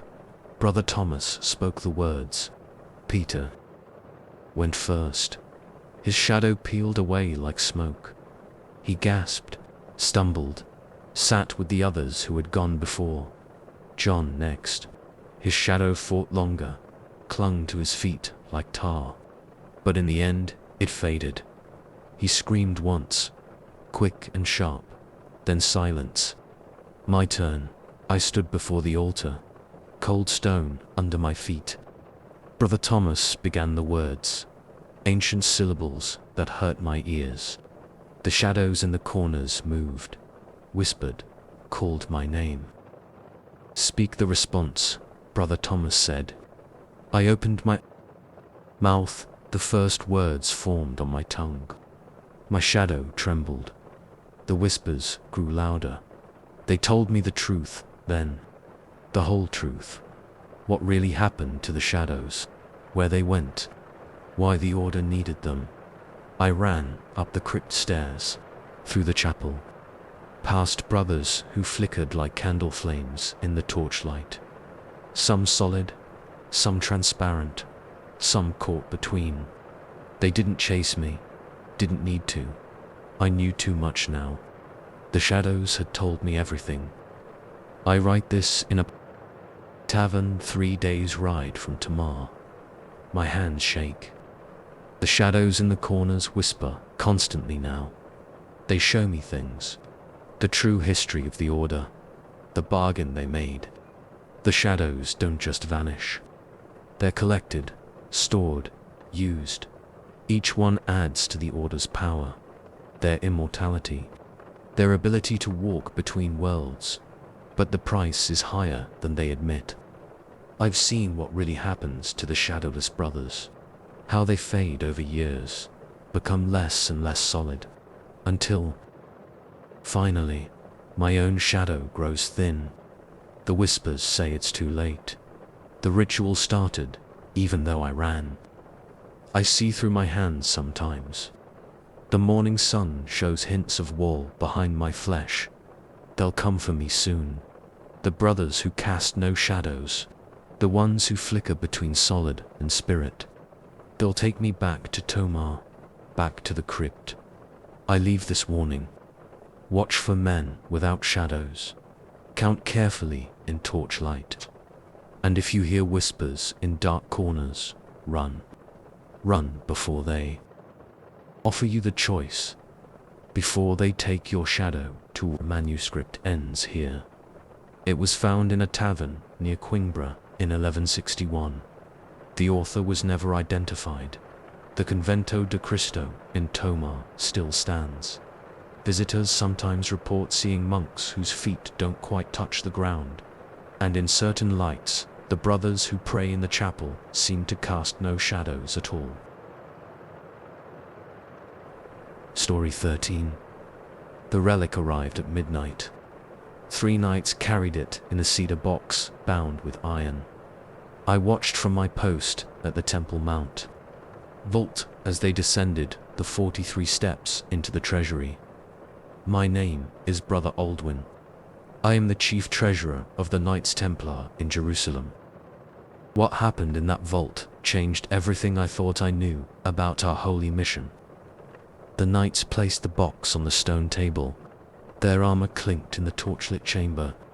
Grand Master Robert de himself supervised the delivery. He handed me a small iron key. "This relic never leaves the vault," he said. His voice echoed off the stone walls. "Check it 3 times daily. Dawn, noon, and midnight. Report any changes immediately." I nodded. "What is it, Master?" He shook his head. "Better you don't know. Just watch it, guard it, nothing else." He turned to leave, then stopped. "And Brother Aldwin, don't open the box." They left me alone in the vault. The torch flames cast dancing shadows on the walls. Columns of numbers filled the shelves around me. Ledgers, accounts, records of our banking operations. The cedar box sat in the center of it all, out of place among the financial documents. The first incident happened at dawn inspection. The box hadn't moved, but the iron bands looked different, darker, almost as if they'd aged overnight. I checked my ledger from the previous night. The bands had definitely changed. I reported it to the Grand Master. He only nodded and told me to continue monitoring. His lack of surprise made my skin crawl. By noon inspection, the wood had darkened too. The cedar looked centuries old, weathered and worn. The grain pattern had changed. I touched the surface. It felt warm under my fingers, too warm for dead wood. I heard something inside, a soft scraping sound, like sand shifting. But when I pressed my ear to the box, there was only silence. The midnight inspection changed everything. I entered the vault with my torch, and ledger, the box sat in its place on the stone table. But now tiny cracks ran through the wood.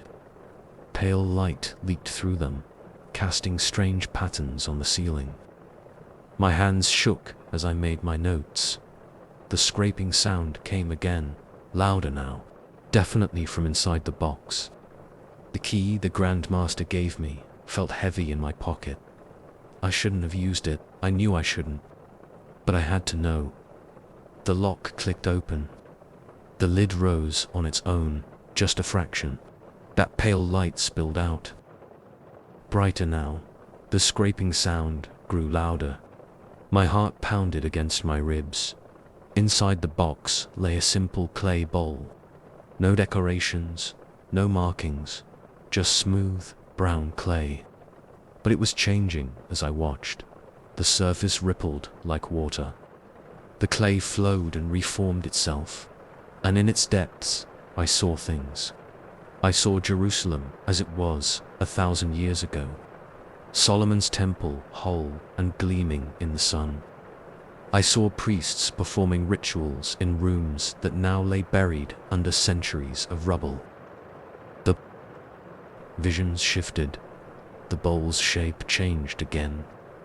Now I saw Jerusalem as it would be. Buildings I didn't recognize touched the sky. Strange machines rolled through streets that hadn't been built yet. My legs gave out. I sat hard on the stone floor. The bowl kept changing, showing me more. Past and future flowed together. Reality bent around that simple clay vessel.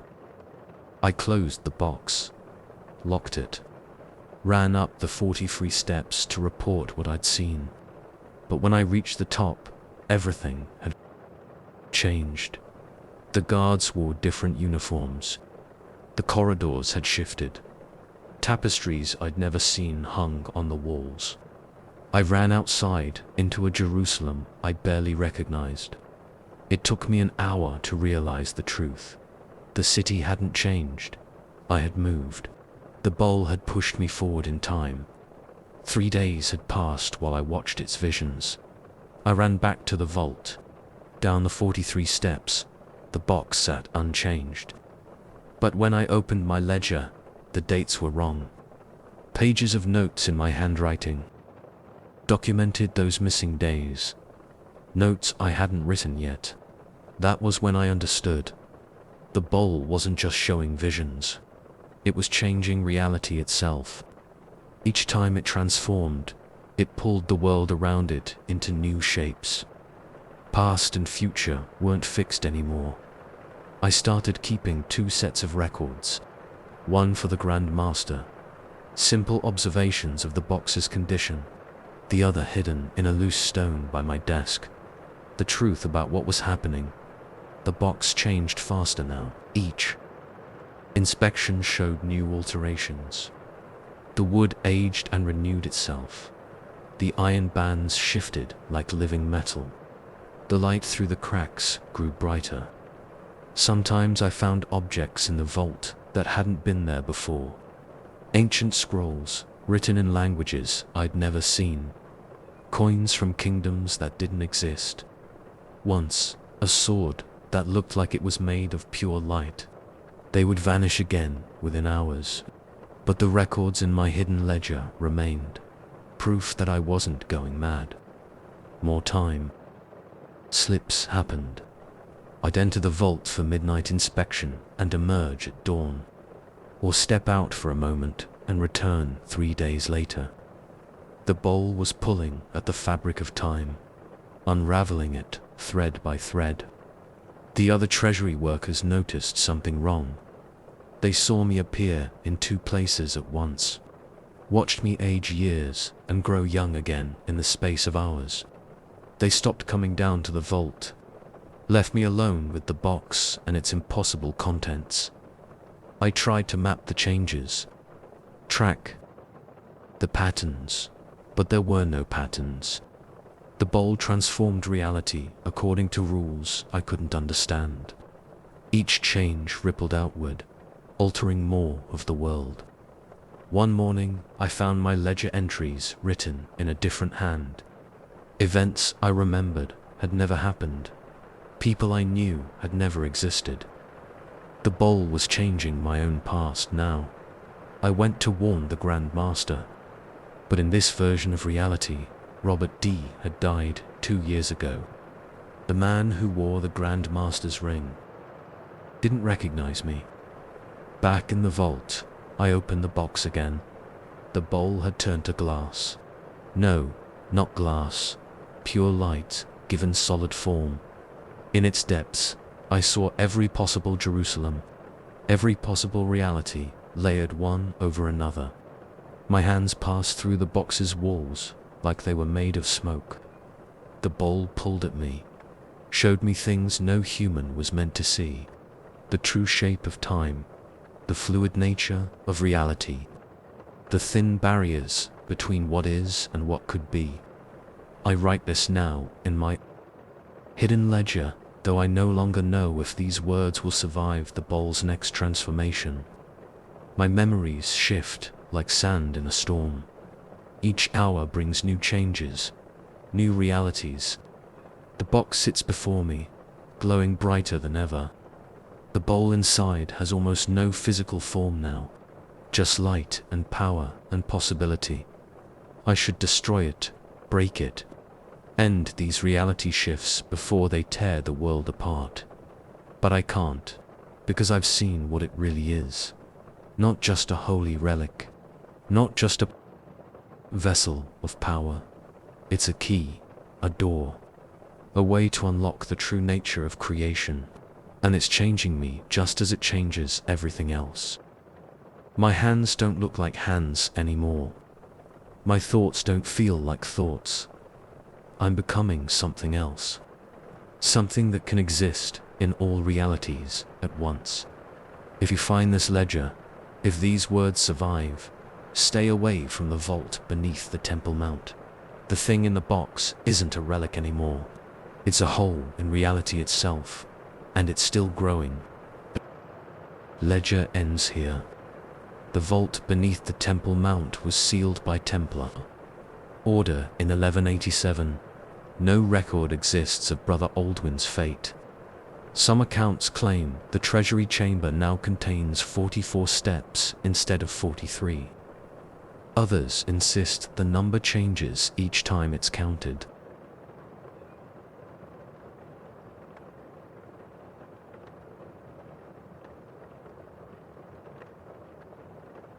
Story 14. 7 nights of penance in the highest tower of our coastal commandery. That was my sentence. 7 nights alone with my prayers and my guilt. I am Brother Roland, a Templar knight of 20 years' service, and these are the events of my vigil in what we now call the Tower of Silence. The tower stands separate from the main fortress, rising from a rocky outcrop overlooking the Palestinian coast. 140 feet of weathered stone pointing at the sky. A single circular room.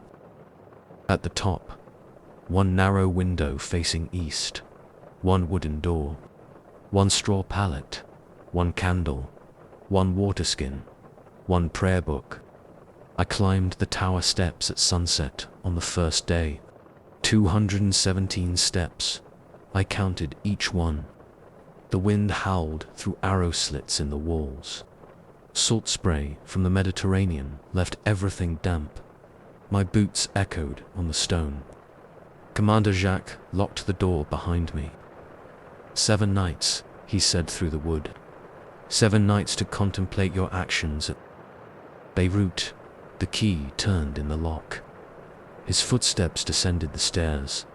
I knelt on the cold floor. The candle cast weak light in the growing darkness. I opened the prayer book and began my vigil. Pater Noster, quies in celis. The familiar Latin filled the empty room. The first signs came just before midnight. A voice barely audible above the wind.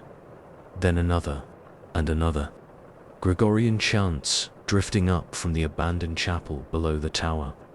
I stopped my prayers and listened. Impossible. The chapel hadn't been used since the earthquake 3 years ago. Half its roof had collapsed. No one went there anymore. But the voices continued. Clear, pure tones, rising through the darkness. I pressed my ear to the floor. The chant was familiar. The Kyrie eleison. Lord have mercy. Christ have mercy. Lord have mercy. But something about it raised the hair on my neck. Something in the tone. Something in the rhythm. I returned to my prayers, louder now. The voices from below grew. Stronger, more joined the chant.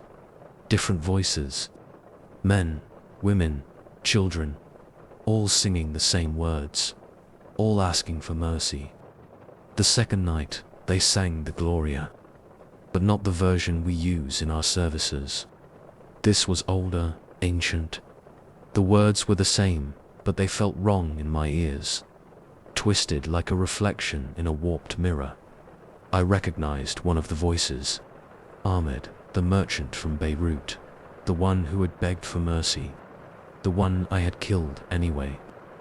His voice lifted above the others, clear as the day he died. Gloria in excelsis Deo. Glory to God in the highest. My hands shook as I gripped the prayer book. Sweat ran down my back despite the cold. Ahmed was dead. I had run him through myself, watched him bleed out in the street. His voice couldn't be here. The third night brought more voices I knew. The baker and his wife. The old man who tried to protect his granddaughter. The young mother clutching her infant. All dead by my sword in Beirut. All singing now in the ruined chapel below. Their voices wove together in the credo. I believe in one God. But they changed the words, mixed them with their dying screams, their pleas for mercy, their curses as my blade fell. I tried to block the sound, pressed my hands over my ears, sang my own prayers until my throat was raw. Nothing helped.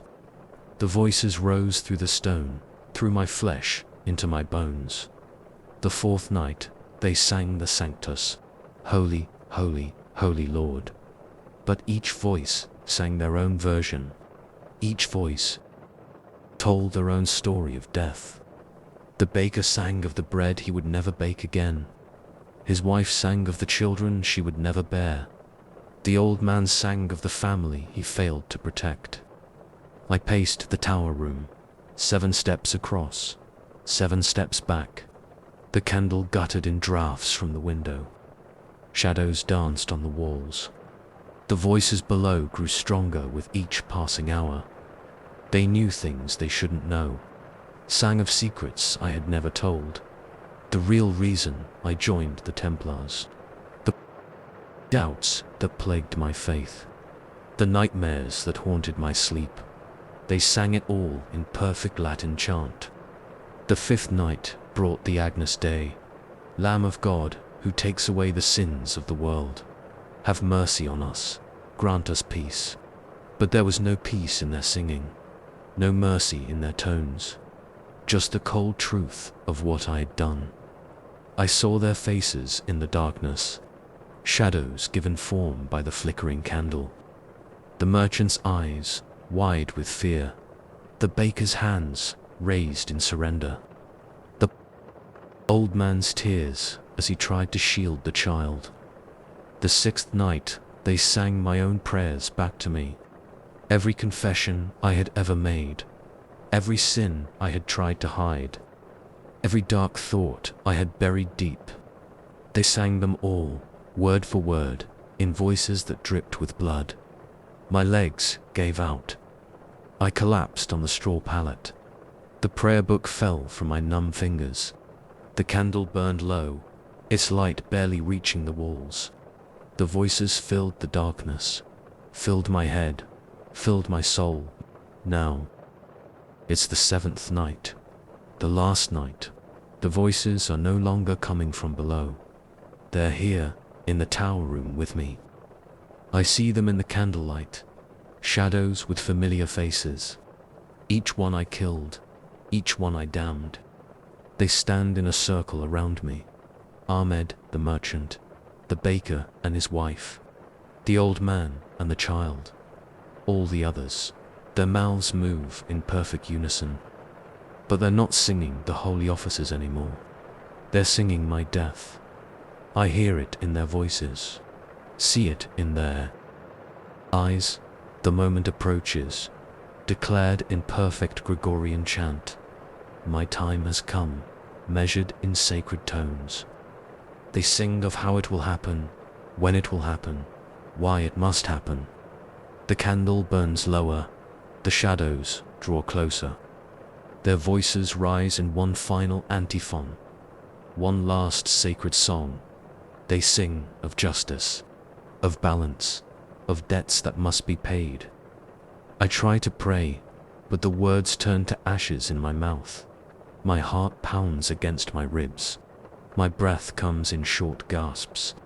The air grows thin. The walls press in. The voices fill every space, every crack, every pore. They sing of what awaits me. Not hell with its fires, not heaven with its light, but something between. Something made of voices and shadows. Something made of endless song. The candle gutters. The shadows touch me with cold fingers. The voices reach their final crescendo.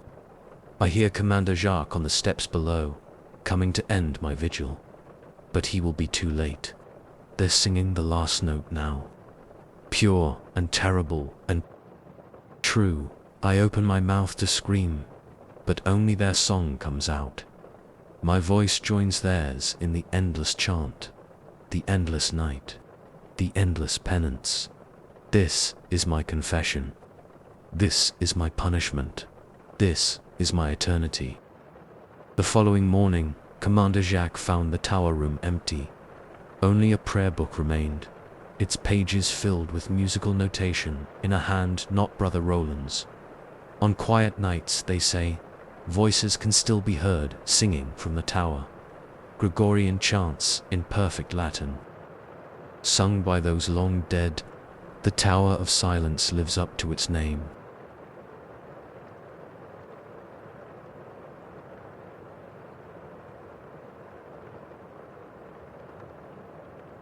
Story 15. The siege of Acre started 14 days ago. I know because I've marked each day with a small cut on my forearm. 14 cuts. 14 days of Mamluk armies surrounding our walls. 14 nights of screams and fire arrows. I'm Brother Thomas, a Templar scribe, and I'm writing this because I need someone to know what happened in the archives below the fortress. It started when Commander Gerard ordered me to catalogue the documents in the underground vaults. We must preserve our knowledge, he said. If Acre falls, our records cannot fall with it. He handed me the iron keys to the archive doors. They were cold and heavy in my palm. The archives lay 3 levels below the fortress. I counted the steps as I descended. 97, the air got colder with each step. My torch cast shadows on the limestone walls. Water dripped somewhere in the darkness. The sound echoed. The first room contained our financial records, letters of credit, banking documents, trade agreements. Nothing important for preservation. The second room held military maps and battle plans. I sorted them quickly, placing the crucial ones in my satchel. The third room made me stop. The air felt different here. Stale, dead. Rows of iron-bound chests lined the walls. Ancient scrolls and codices filled wooden shelves. Dust covered everything. It smelled of old parchment and decay. I started with the first chest. Inside, I found documents in Latin, Greek, and Arabic. Standard religious texts. Chronicles of the First Crusade. But under those, at the bottom, I found something else. A manuscript bound in black leather. No markings on the cover. The pages felt strange, too smooth, too cold. The first pages contained text in a script I'd never seen. Not Latin, not Greek, not Arabic or Hebrew. The letters seemed to shift when I looked at them too long. They hurt my eyes. But then I found pages in Latin. The text described the death of a Templar knight. Brother Maurice, killed by an arrow through his throat during the first day of the siege.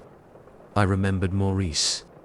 I'd seen him die exactly as the manuscript described. My hands shook as I turned to the next page. Another death. Brother Stephen, crushed by a falling stone on the third day of the siege. I'd seen that too. The manuscript had recorded these deaths before they happened. I slammed the book shut. My torch flickered. The shadows on the walls seemed to move.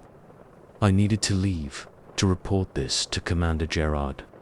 But as I turned to go, I heard something. A scratching sound, like a quill on parchment. It came from the manuscript. I opened it again. New text had appeared.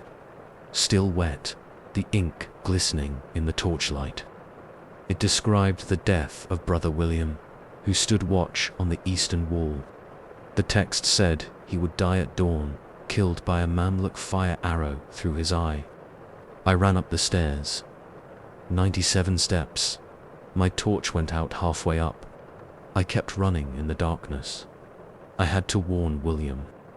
But when I reached the top, the sun was rising. I heard the whistle of arrows. A scream. On the eastern wall, William lay dead, a shaft protruding from his eye socket. That was 10 days ago. Each night since then, I've returned to the archives. Each night, new text appears in the manuscript. Each dawn, another brother dies, exactly as described. I've tried warning them. No one listens. The commanders think the siege has broken my mind. Tonight I found my own death described in the manuscript. The text is different, unfinished. It says I will die tomorrow at midnight in the archives, but it doesn't say how. The ink faded mid-sentence. The siege grows worse. The Mamluks have breached the outer walls. The city burns, but I have to go back down. I have to know how it ends. 97 steps down into the darkness. I'm writing this now, in the archive room. The manuscript lies open before me. New text is appearing, writing itself on the page. The ink flows like black blood. My hands are shaking. So badly, I can barely hold my quill. The scratching sound fills the room. The new text describes me, sitting here, writing these very words. It describes my sweat, my trembling hands, my racing heart. It describes the cold spreading through my body, the way my vision blurs, the way my chest tightens. I can barely breathe now. The darkness presses in. The text continues to write itself, describing every detail of these moments. My last moments. The ink flows faster. The scratching sound grows louder.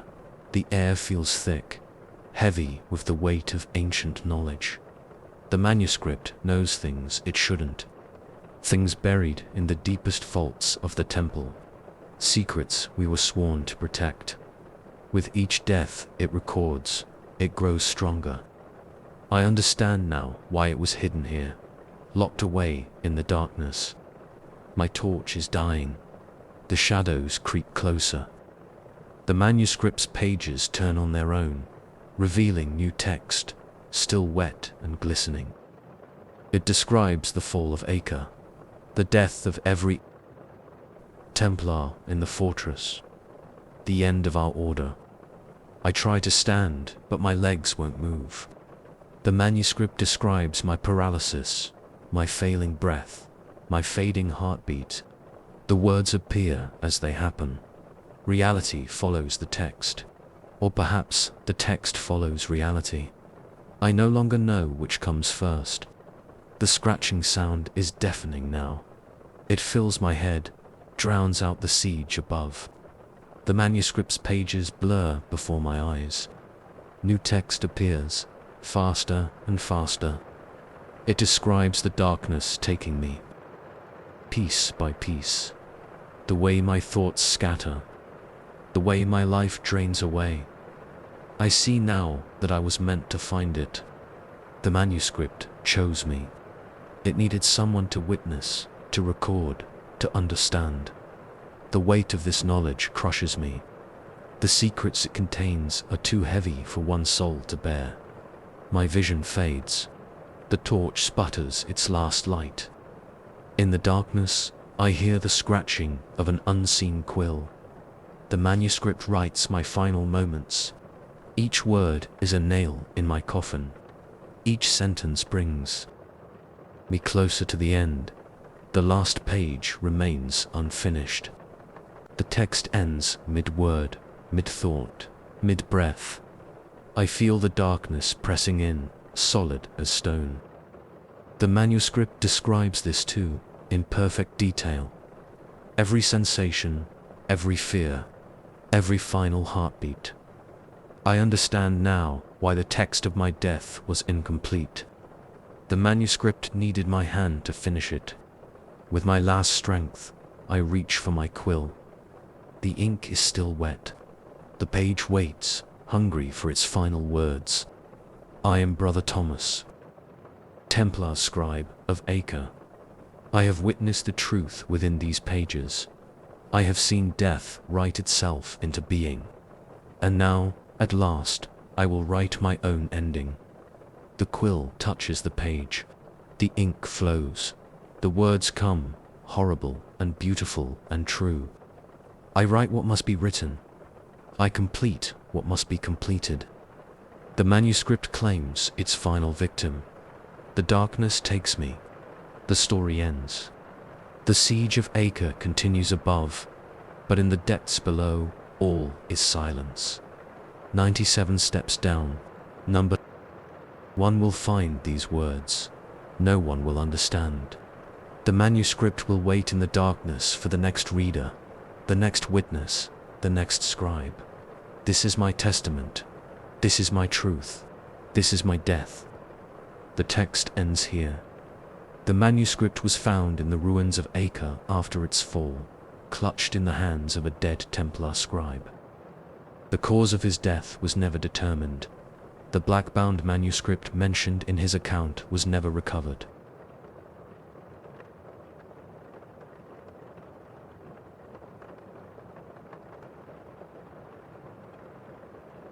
Story 16. The confessional in the Paris temple is smaller than most. Oak panels worn smooth by decades of whispered sins. I've heard thousands of confessions here, but none like these. I'm Brother Jean, chaplain to the Knights Templar in Paris. 28 years of service. I thought I'd heard every kind of sin, until the hooded knight started coming. He arrived 3 weeks ago. Always at midnight, always alone. The first time, I almost turned him away. Confessions aren't meant for midnight. But something in his voice made me listen. Bless me, Father, for I will sin, not have sinned, will sin. I don't understand, I said. Tomorrow at noon, Brother Michel will steal gold from the treasury. 10 marks worth. He'll hide it in his cell, under the floorboards. The voice was familiar somehow, muffled by the hood, but that's a serious accusation, I said. Not an accusation, a confession of a sin yet to come. He left before I could question further. I couldn't sleep that night. The next day at noon, exactly as predicted, Brother Michel was caught stealing from the treasury. 10 marks of gold, hidden under his floorboards. The hooded knight returned that night. Same hour, same confessional. Bless me, Father, for I will sin. Tomorrow at dawn, Brother Thomas will break his vow of chastity with a merchant's wife in the stables. Her name is Marie. Again, he was right. Thomas was discovered. The scandal rocked the temple. Night after night he came. Each confession a future sin, each one proven true. Brother William will forge documents. Brother Robert will plot against his superior. Brother Stephen will deny Christ under torture. Every prediction perfect, every detail exact. My hands shook as I wrote them down, kept a secret record of sins yet to come. The pattern changed last week. The confessions became darker, more urgent. The king's men will arrest knights in the provinces. Templars will be tortured in secret dungeons. The Grand Master will burn at the stake. I started losing sleep, couldn't eat. The weight of future sins crushed me. Tonight is different. The hooded knight arrived early, sits in the confessional now. Bless me, Father, for I will sin, the greatest sin, the final betrayal. My hand trembles as I make the sign of the cross. Speak. October 13th. Dawn, the king's men will come. Arrest every Templar in France. Charges of heresy, blasphemy, devil worship. Ice fills my veins. That's impossible. The king is our protector. The king is our destroyer. The order will fall. Knights will break under torture. Confess to lies.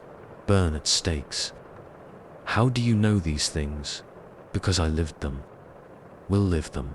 Am living them now.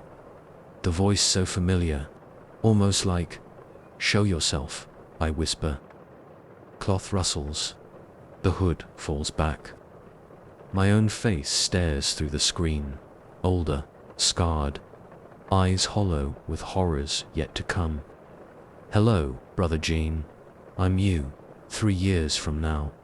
After the fall, after the fires, my chest tightens. Can't breathe, can't think. Impossible. You'll survive the arrests. My older self says. Escape the torture. Live as a fugitive. Until guilt drives you back to Paris. Why are you here? To confess. To warn. To ensure what must happen. I don't understand. You will, when they come for us. When the choices must be made. He describes what's coming. Every detail. Every betrayal. Every death. My quill scratches frantically, recording it all. My older self dictates our future. They'll arrest us in our beds, chain us, drag us to dungeons, demand confessions, and we'll refuse. At first, for 3 days we endure, then break. Tell them what they want. Each word burns like acid. My hands won't stop shaking. Some knights resist, he continues. Stay true to their vows. Die in agony. We could warn them, save them. We do, will do, are doing now. But it changes nothing. Then why confess? Why tell me? Because truth demands witness. Sin requires acknowledgement. Even sins yet to come. He tells me everything. The arrests, the trials, the executions, names and dates, places and times. The full accounting of our orders fall. Jacques de Mar burns last, he says. March 18th, 1314. Cursing king and pope as flames take him. Stop, I beg. I don't want to know more. You must know, must record, must prepare. For what? For becoming me. He pulls something from his robe. A rolled parchment. Passes it through the screen. Your confession, I say. Our confession. Write it now. Speak it then. Keep the cycle. I unroll it. Start reading. My older self speaks with me. Words I'm writing now, words I'll speak then. The confession flows. Perfect circle, past and future linked. Dawn approaches. My older self stands. Time grows short. They come soon. What should I do? What we always do. Hear confessions. Record scenes. Prepare for fire. He pulls up his hood. Moves to leave. Wait. I have so many questions. Save them. In 3 years, you'll ask a younger version of ourselves. Keep the circle unbroken. He goes. Leaves me alone with the confession, with the future. I sit in my confessional. Wait for dawn, for the king's men, for the cycle to continue. The parchment holds everything, every detail, every sin past and future. I am confessor and penitent, present and future, witness and participant. They come at dawn, just as predicted, just as confessed. The cycle begins, the sins unfold, the prophecy fulfills itself, and somewhere, 3 years from now, I wait in a midnight confessional, ready to confess sins yet to come, ready to warn my younger self, ready to ensure what must happen. The circle remains unbroken, and the confession continues forever.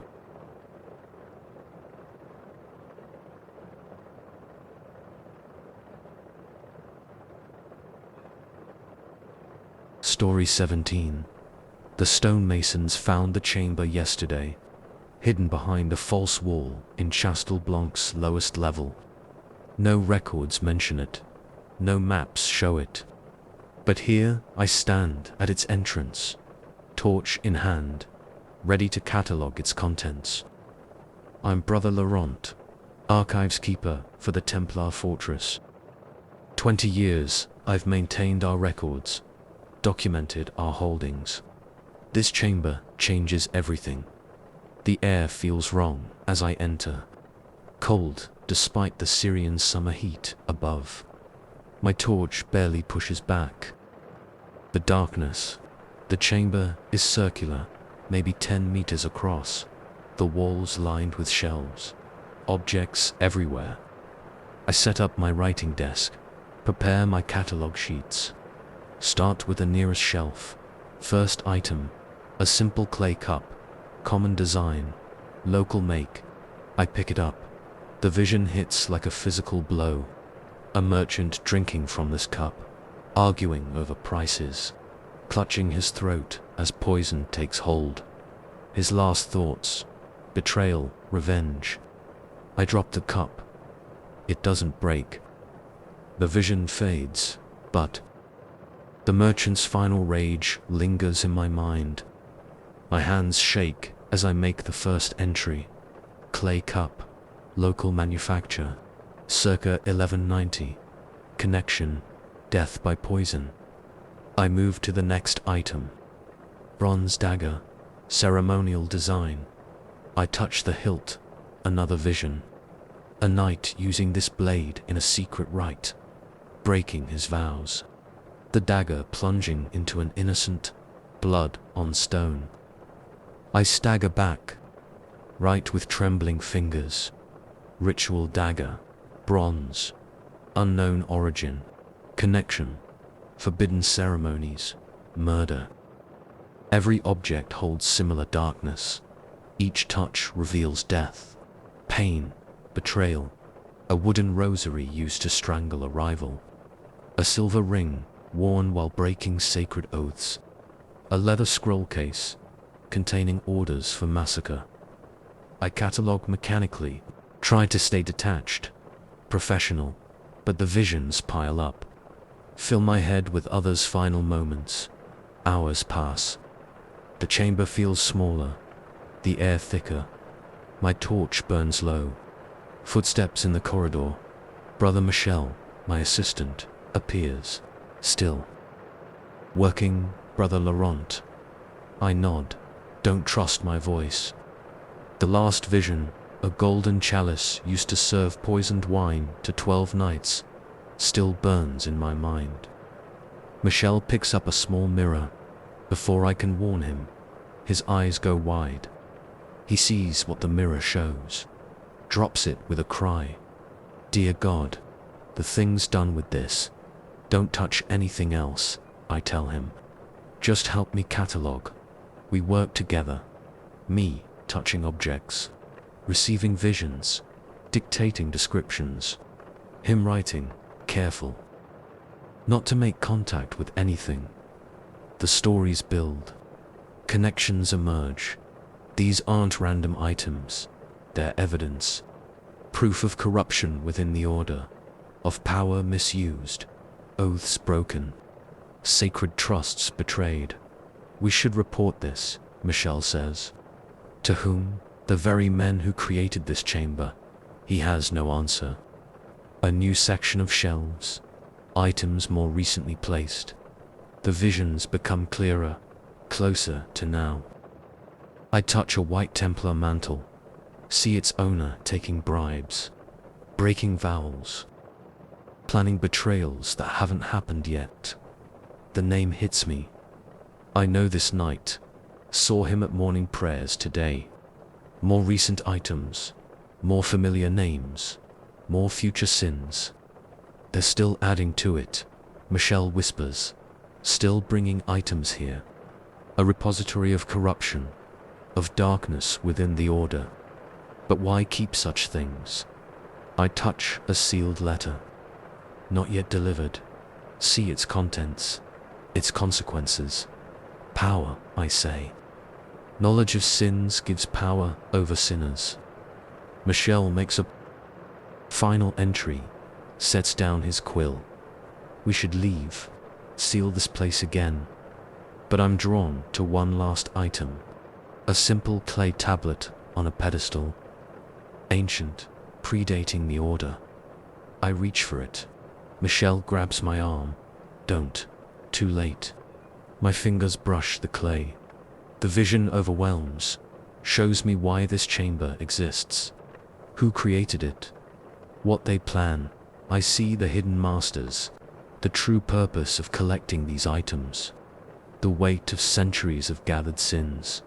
They're coming, I gasp. They know. We're here. Footsteps approach. Multiple sets. Heavy boots on stone. Michel runs for the door. Gets 2 steps. The chamber seals itself. Stone grinding on stone. No way out. Torchlight in the corridor. Shadows approach. Brother Laurent. A voice I know. High in the order. You've found our collection. The tablet showed me everything, I say. What you really serve. Then you understand why this must be contained. The shadows reach the doorway. Forms I recognize. Faces I've known for years.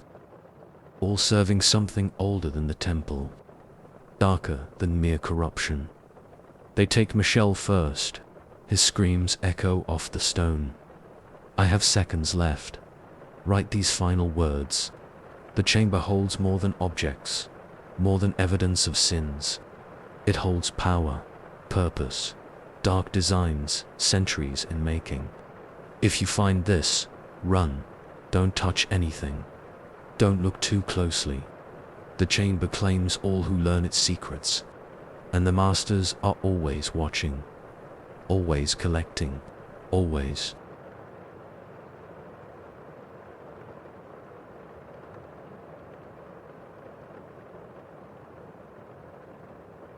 Story 18. The bell tower of La Rochelle Preceptory stands 40 meters high. From my post in the watchroom, I can see the entire port. Ships come and go in the moonlight.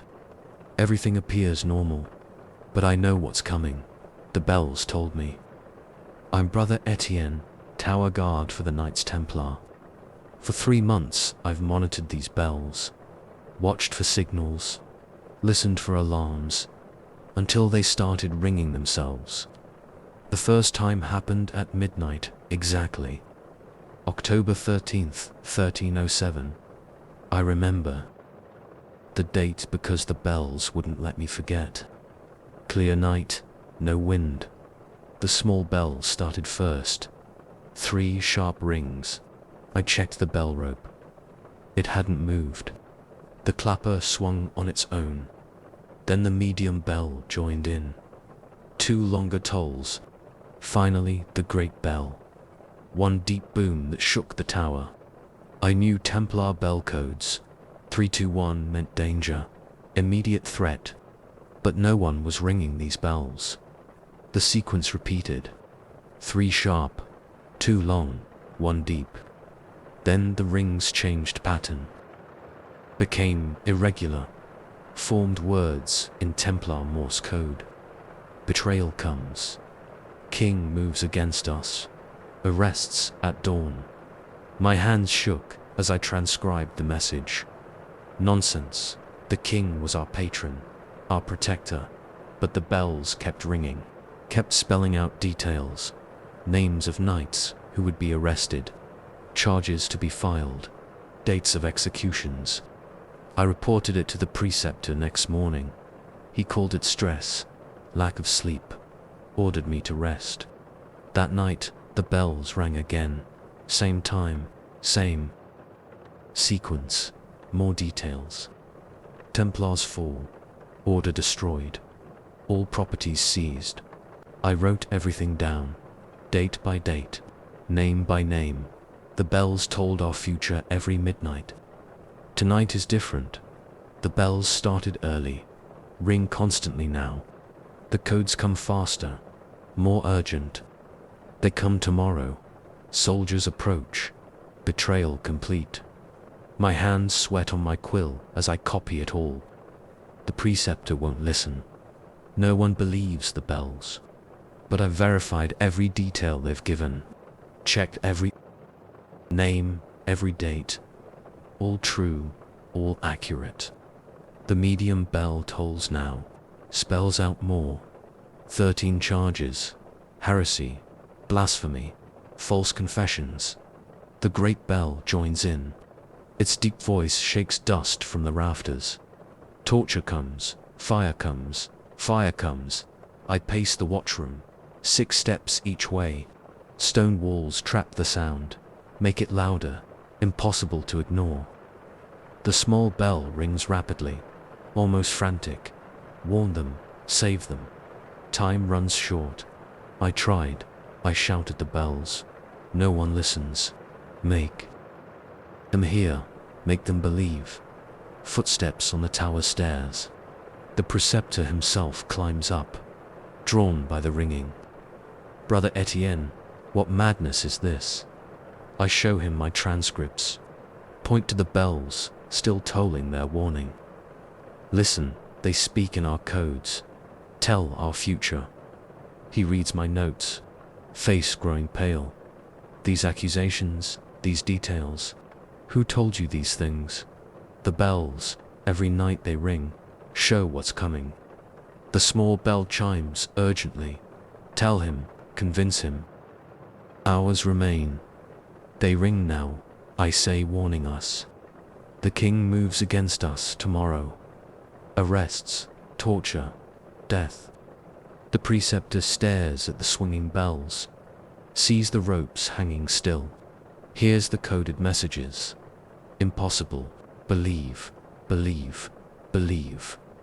The bells thunder in unison. He stumbles back. Sorcery, devilry, no. Divine warning, final chance. But he's already running down the stairs, calling for guards. The bells ring louder, all 3 voices blending. Too late, too late, too late. Guards drag me from the tower, lock me in a cell, call me mad. But the bells keep ringing, all night. Every bell in the preceptory joining in, warning, pleading, prophesying. Dawn comes, with it, the sound of marching feet. Hundreds of soldiers approaching. The bells ring one final sequence. It begins.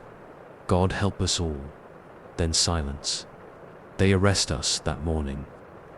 every Templar in La Rochelle, just as the bells foretold. The charges match my transcripts exactly. Heresy, blasphemy, secret rites. They torture us for confessions. The bells warned of this too. Every detail correct. I sit now in a Paris dungeon, writing this account. The bells don't reach me here, but sometimes, in the dead of night, I hear them, still ringing their warning, still spelling out our fate, down to the final fire. The king's men come tomorrow. My time ends, just as the bells predicted. They taught me to hear them too late, to understand their message when nothing could be done.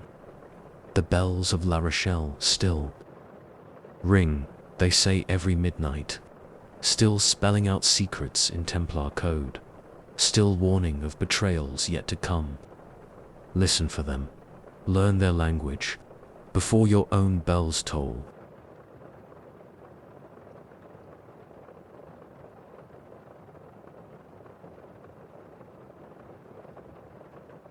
Story 19.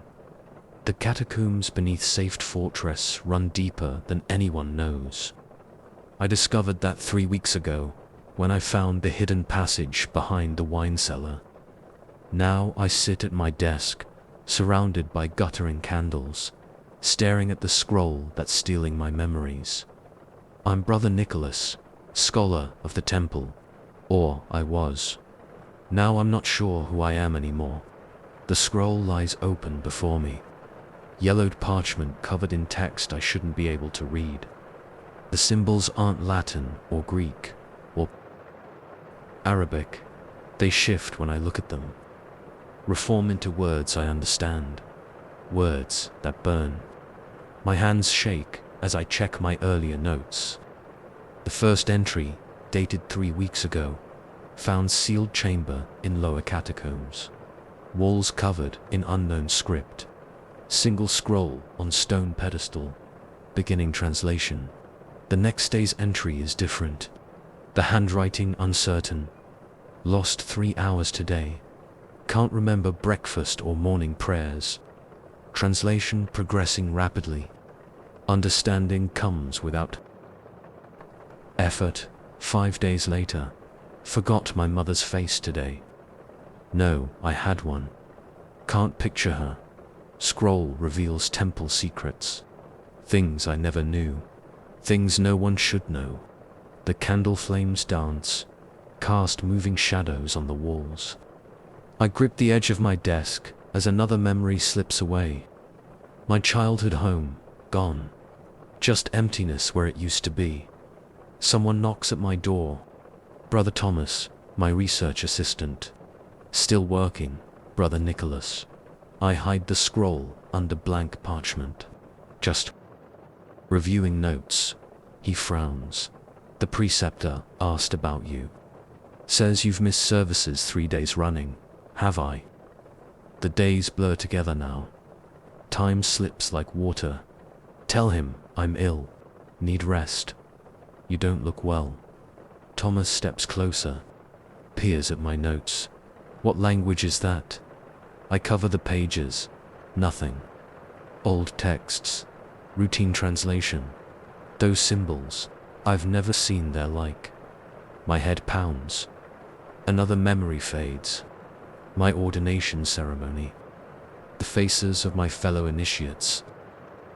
Blurring. Vanishing. Leave me, I snap.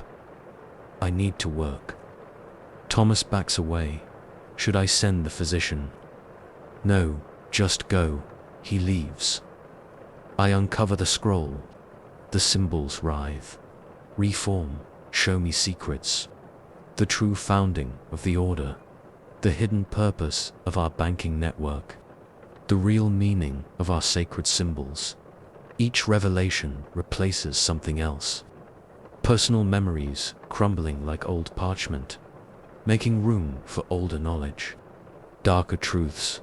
I write frantically, try to capture what I'm losing. My name is Nicholas, born in Toulouse. Father was a merchant. Mother The quill stops. Mother, what? The memory's gone. Just hollow space remains. More knowledge floods in. Secret passages beneath every Templar fortress. Hidden chambers. Ancient artifacts. I lose my first sword training.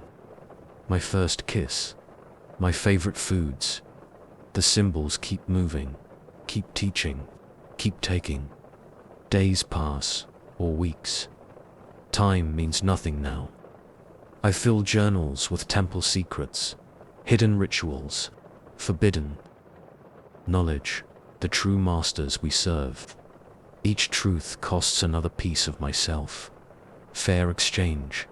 The scroll demands balance. Thomas visits again, speaks names I should know, places I should remember. Your sister wrote, asked why you haven't answered her letters. Sister, the word means nothing, just sounds. The preceptor wants your translation report. It's been a month, has it? The candles burn, but time doesn't pass normally anymore. I wave him away, return to the scroll, to the knowledge, to the hunger for more. My quarters fill with journals, every surface covered, every page filled with secrets stolen from my decaying memories. I should stop, should burn the scroll, but I can't. The symbols call. The truths demand to be known. The door opens. Thomas again, with others. Their faces familiar, but their names gone. Brother Nicholas, you must come with us. The physician insists. I clutch the scroll. No, not finished. Almost understand everything. They step forward. Reach for me. I draw my dagger. Stay back. The scroll chose me. Shows me truth. Nicholas, you haven't eaten in days. Haven't slept. This must stop. I laugh. Their concern meaningless against the weight of what I now know. The order serves older masters, I tell them. Hidden gods, ancient powers. I've seen their names, their purposes. He's mad, someone whispers. The isolation, the studies, mad. No, empty, hollow, filled with older memories. Better truths, they rush me, try to grab. The scroll, my dagger flashes. Blood sprays, hot on my hands. Someone screams. I run through torchlit corridors, down spiral stairs, into the catacombs. Find the hidden chamber. The wall symbols glow. Welcome me home. Boots thunder above, voices call. They're hunting me now, but I have the scroll, have the truth. That's all that matters. I sit cross-legged on the chamber floor. Unroll the parchment. Let the symbols dance. More memories fade. My own name grows distant, unimportant. The knowledge fills me, completes me, makes me more than what I was. They find me eventually, break down the sealed door, storm in with drawn swords. I smile, show them the scroll, the symbols, the truth. Their eyes go wide, weapons lower. The symbols begin their work. Now we sit together, former brothers, new initiates. Let the scroll feast on our memories. Fill us with better truths, older knowledge, darker purpose. I write this as warning, as invitation. The scroll hungers, always. Come to safety. Find the catacombs. Share our truth. Your memories are small prices to pay for such knowledge.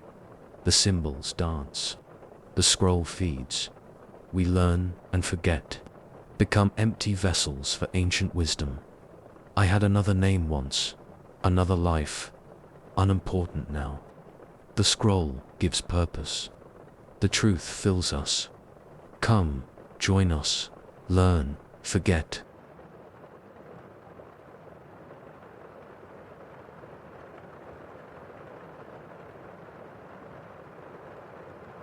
Story 20.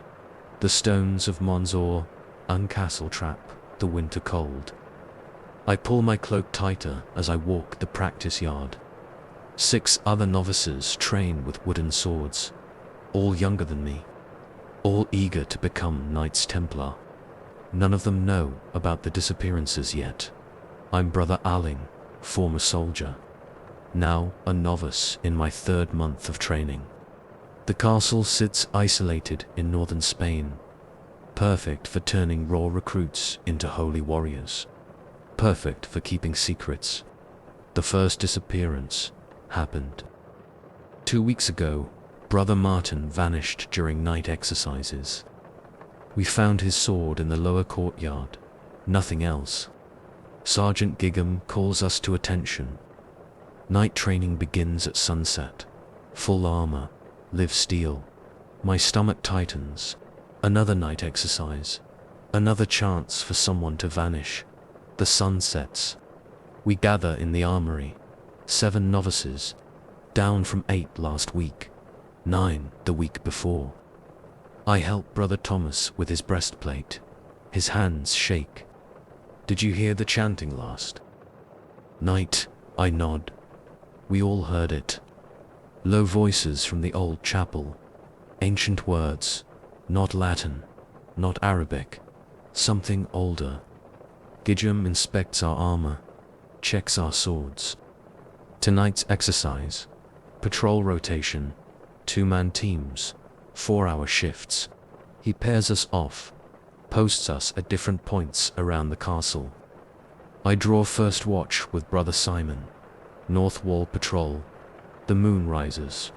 Frost forms on the stones. Our boots crunch on frozen gravel.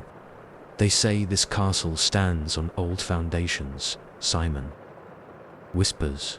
Pagan temples, burial grounds. Focus on patrol, I tell him. But he's right. The deeper levels feel wrong. Like the Christian castle is just a shell over something much older. Midnight approaches. The castle falls silent except for our footsteps. Then we hear it, chanting, rising from the old chapel. Multiple voices in that strange, ancient tongue. Simon crosses himself. Should we investigate? Against orders. We maintain our post. The chanting grows louder. Echoes off the stones. Makes my teeth ache. Movement in the courtyard below. A figure in Templar white. Walking with strange, jerky steps. Brother Martin, Simon calls out. The figure stops, turns. The moonlight shows an empty hood where a face should be. Simon runs. Heads for the stairs. I try to grab him. Miss, Simon, wait. He reaches the courtyard. The figure glides toward him. More shapes emerge from the shadows. All in Templar white. All faceless. The chanting peaks. Simon screams.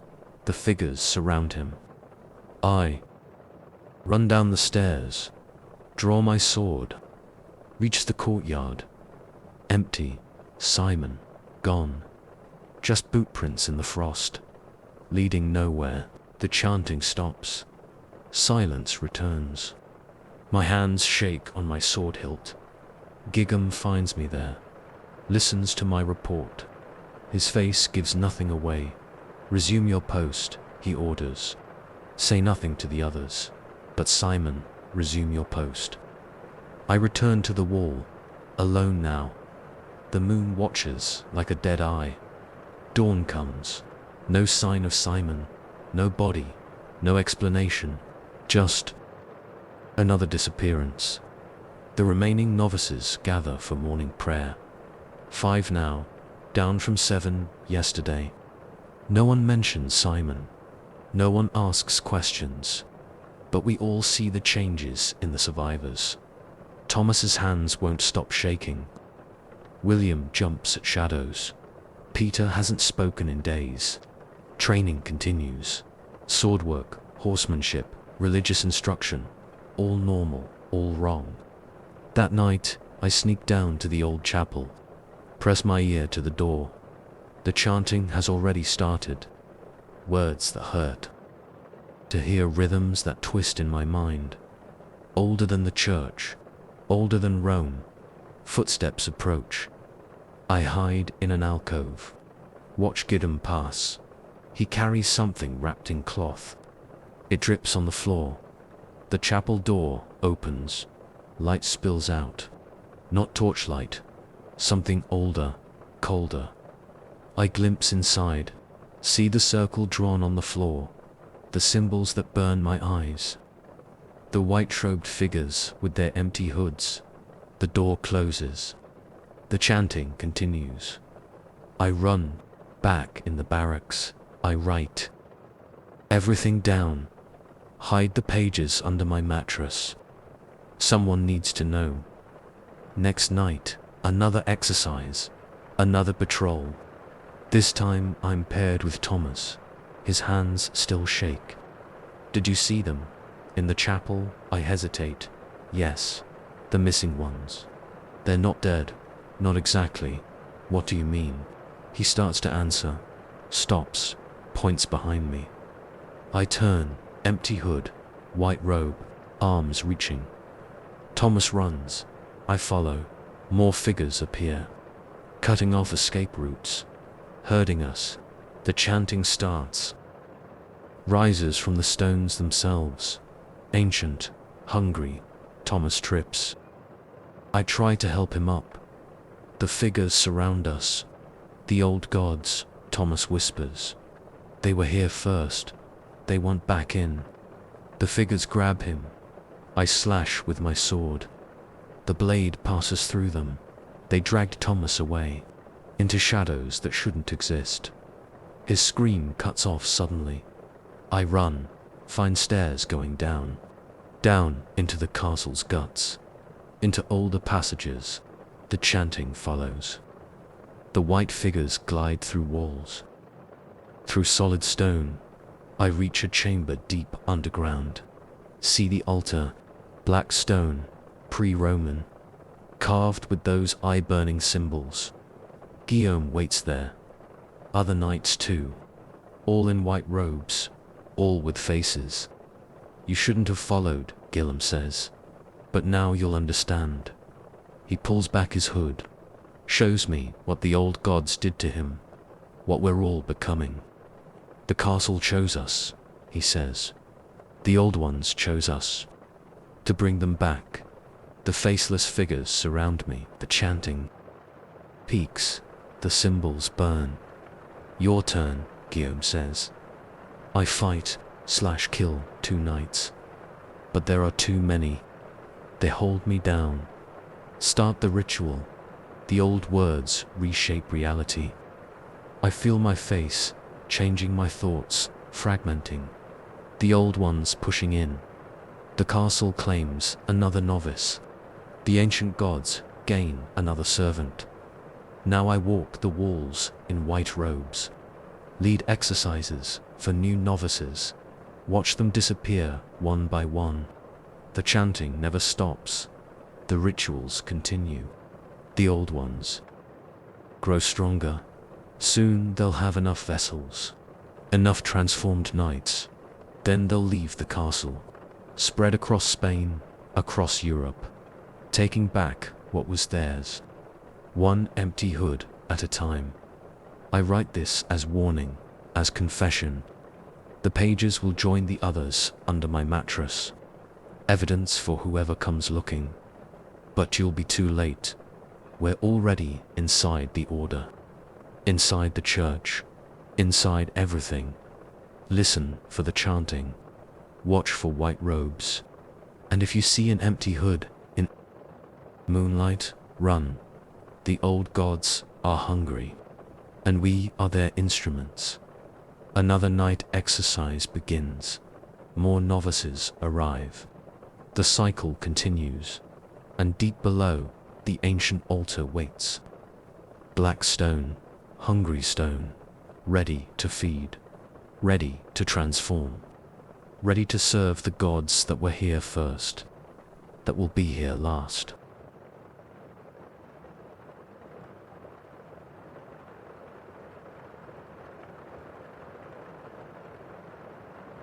Story 21.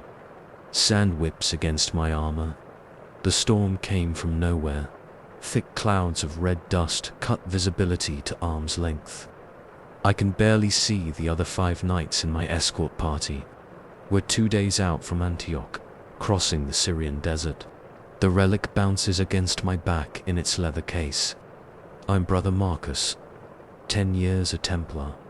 This is my 3rd relic escort. Simple mission: transport the mirror from Antioch to Jerusalem. No one told us what it was for. No one explained its significance. Just deliver it safely. Don't look at it. Something's wrong.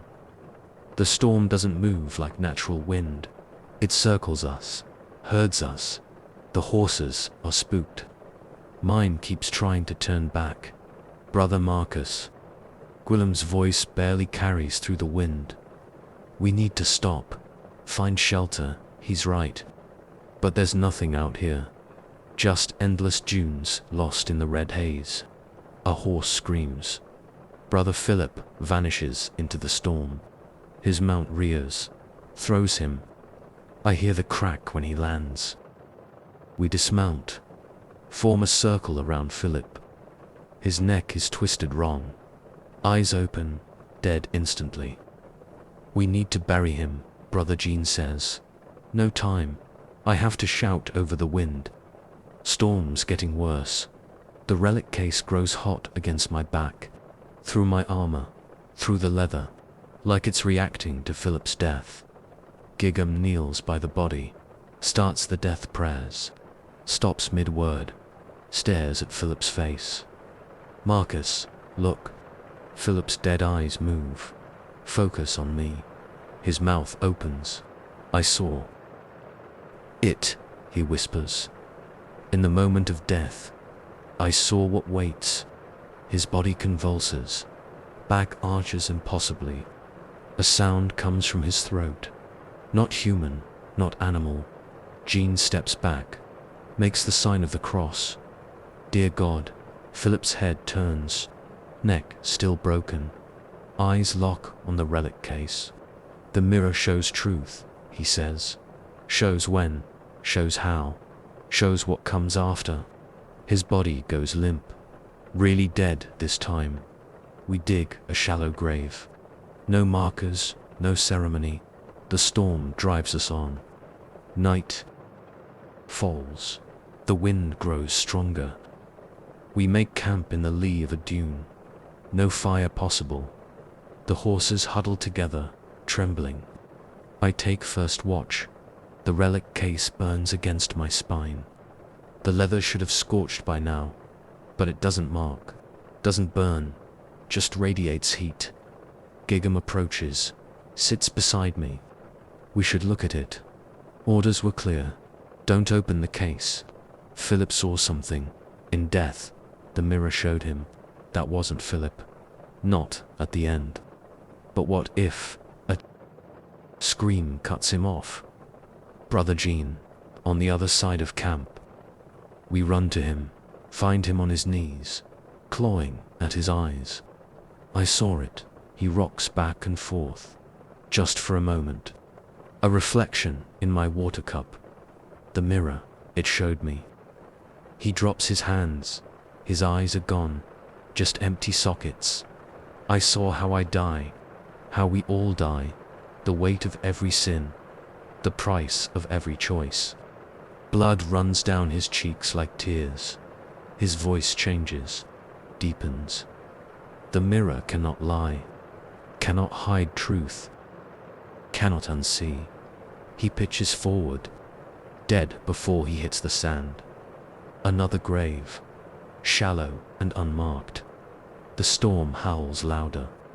3 nights left, 2 dead in half a day. The relic burns hotter. Dawn comes. The storm stays. We ride on. The horses stumble, exhausted, afraid. Brother Robert dies next, just stops. Mid-sentence slides from his saddle, face frozen in horror, eyes fixed on something none of us can see. Gidgem helps me bury him. The mirror's killing us. It's just a relic. Can't kill on its own. Then why won't you let me see it? I touch the case. The heat sears my palm through my gauntlet. Orders are orders. Orders will get us all killed. He's right. But I can't open it. Can't look. Can't let him look. The storm pushes us south. Off course. Away from Jerusalem. The horses give out by midday. We walk. Brother Michel starts talking to himself, spinning theories. The mirror shows death, shows sin, shows destiny. Just glimpses, he mutters. Reflections of truth, future and past. What was, what will be. He stops walking, stares at his sword blade. I can see it in the metal. Just a shadow, but his pupils expand. Fill his eyes with blackness. Oh God, the things I've done, the things I'll do. He runs straight into the storm. We hear him screaming, then nothing. No body to bury. The storm took him. Just Guillaume and me now. We walk. The relic burns. The wind howls. Night falls again. We shelter in a hollow between dunes. Guillaume won't. Stop staring at the case. Show me, he says. Before it kills me anyway. You know I can't. Philip saw, Jean saw, Michel saw. They knew, they died. We're dead already. Lost in the storm. At least let me understand why. He's right again. We're not getting out. The relic won't let us. I unsling the case. The leather smoking now. Open it. The mirror is small, plain silver, ancient, doesn't reflect normally, shows deeper, shows truth. Guillaume reaches for it. I grab his arm. Together. Quick look, then we destroy it. We hold it between us. Look into the surface. I see everything, every death, every sin, every moment yet to come. The weight of time, the horror of truth. Guillaume screams, doesn't stop. His eyes bleed, his mind breaks. I drop the mirror, draw my sword, end his suffering quickly. The storm clears. Just like that, stars shine above. Cold desert night. I bury Guillaume deeper than the others. Say all the proper prayers. The mirror lies in the sand, still showing. Truth, still burning with power. I understand now why they wanted it in Jerusalem, why they needed it contained. It doesn't just show death, it shows everything, every possible moment, every potential sign, the whole weight of existence reflected in silver. Too much for any mind to bear. Too much truth, too much knowledge. I dig one more grave, deep as I can. Line it with holy symbols. Wrap the mirror in blessed cloth. Bury it under stone and sand and prayers. Mark the grave with sword, walk away. Keep walking. Let the desert hide the truth. They'll send others to find it, to retrieve it, to try again. They'll die too. The mirror will show them why. Some truths should stay buried. Some reflections should stay dark. I head north, away from Jerusalem, away from the order. But I still see it. Every time I close my eyes, every time I sleep. The truth in that silver surface. The weight of what we are, what we've done, what we'll become. The mirror is buried, but the reflection remains. And I know now how I'll die, when, where, why. The mirror showed me everything. I just wish I could forget what I saw.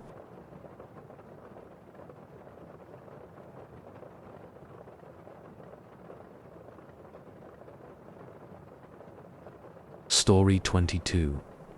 The ledger sits open on my desk in the Templar banking house of Limassol. Columns of numbers stretch across the page.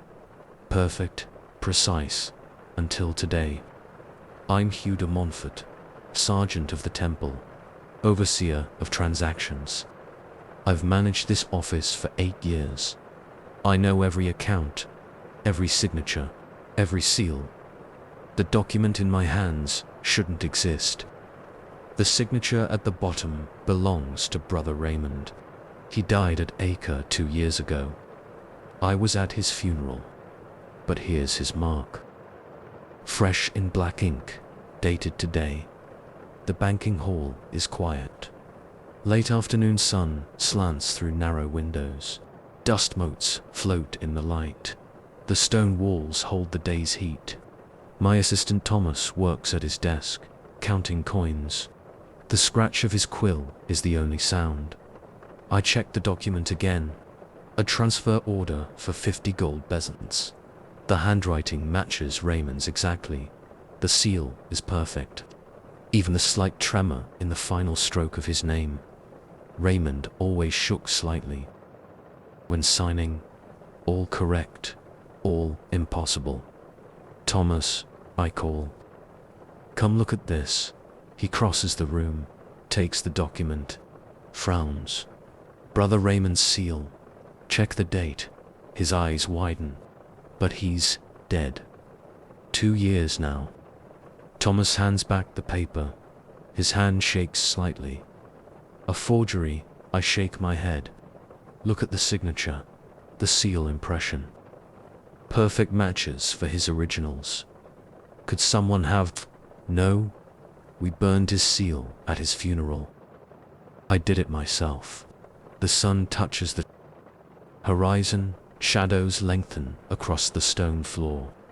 The air grows cooler. I lock the document in my strongbox. Try to focus on other work, but my eyes keep straying to the box. Night falls. Thomas leaves. I stay, reviewing ledgers by candlelight. A knock at the door makes me jump. Enter.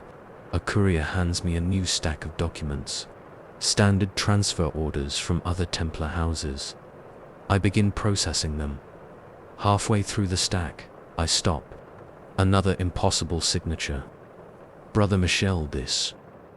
Time, killed at Tripoli last year. My hands shake as I check the archives. Pull out Michel's last verified signature. Compare them. Perfect match. More documents arrive through the night. More dead men's signatures. Each one exact. Each one impossible. Brother Guillaume lost at sea 6 months ago. His signature on a letter of credit. Brother Stephen executed for heresy last winter, authorizing a loan. Brother Jacques dead of fever in spring, requesting a transfer of funds. I spread them across my desk. 8 documents, 8 dead men, all dated within the past week, all bearing perfect signatures. The candle gutters. Shadows dance on the walls. The room feels too large, too empty. I check the amounts, add them together. The total makes my blood run cold. Each transaction moves money to Cyprus. Small amounts, different accounts, but together they total the exact sum in our vault. A pattern emerges. The transactions create a chain, moving all our funds through a series of transfers. Untraceable, invisible, unless you have all the documents. Someone is emptying our vault, using dead men's signatures to hide their tracks. The candle flickers again, goes out. The room plunges into darkness. I fumble for my flint, strike it. The spark shows something on my desk that wasn't there before. A new document, still wet with ink, signed by Brother Antoine. Antoine died yesterday in Jerusalem. News of his death arrived this morning. The signature moves. The ink flows like black blood. Across the page forms words. The dead know what you've done. My hands shake so badly, I drop the flint. Darkness again. I hear paper rustling. The the scratch of quills, the soft thud of seals pressing into wax. Light flares. All the candles in the room ignite at once. My desk is covered with new documents. Dozens of them, each bearing a dead man's signature. The ink still wet.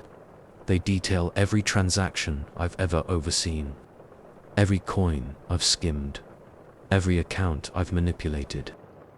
8 years of small thefts, careful fraud, hidden embezzlement, all exposed in perfect detail.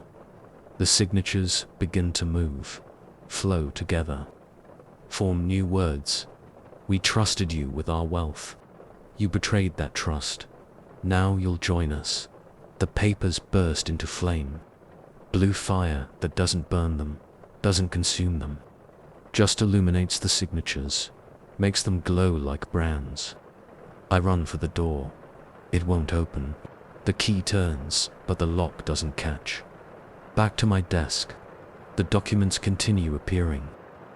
Faster now. Dead men's signatures, multiplying like maggots. Every Templar knight killed in the past decade.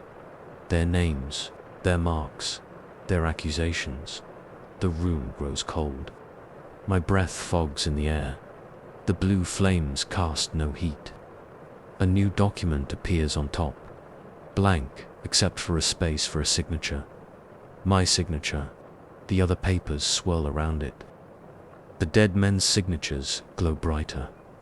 Sign it. Confess your crimes. Join our ledger.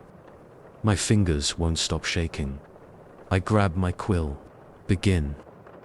To sign. The ink turns red as it flows from the nib. Warm, thick. Not ink at all. I try to pull away. The quill moves on its own. Finishes my signature in blood. The document bursts into blue flame. The others swell faster. A vortex of burning papers. Welcome to our accounts, Brother Hugh. Your signature joins ours, forever in the ledger of the dead. They found me the next morning, slumped over my desk, the documents gone. Only ashes remained. But my signature appeared in the ledger. Perfect, precise, dated the next day. I still serve in the banking house, still oversee transactions, but now I see the truth in the books. 2 sets of accounts, one for the living, one for the dead. New signatures appear each night. More dead men joining the ledger, their accusations preserved in perfect ink, and my own signature multiplying through the pages, dating future transactions, recording scenes yet to come. The dead keep their own books, their own records, their own justice. Each night, I watch them balance their accounts. In blood and ash and blue flame, the ledger never lies. The dead remember. And soon, very soon, I'll sign my final transaction. I know this because I've seen it. My signature, perfect, precise, dated tomorrow, in a ledger kept by dead men.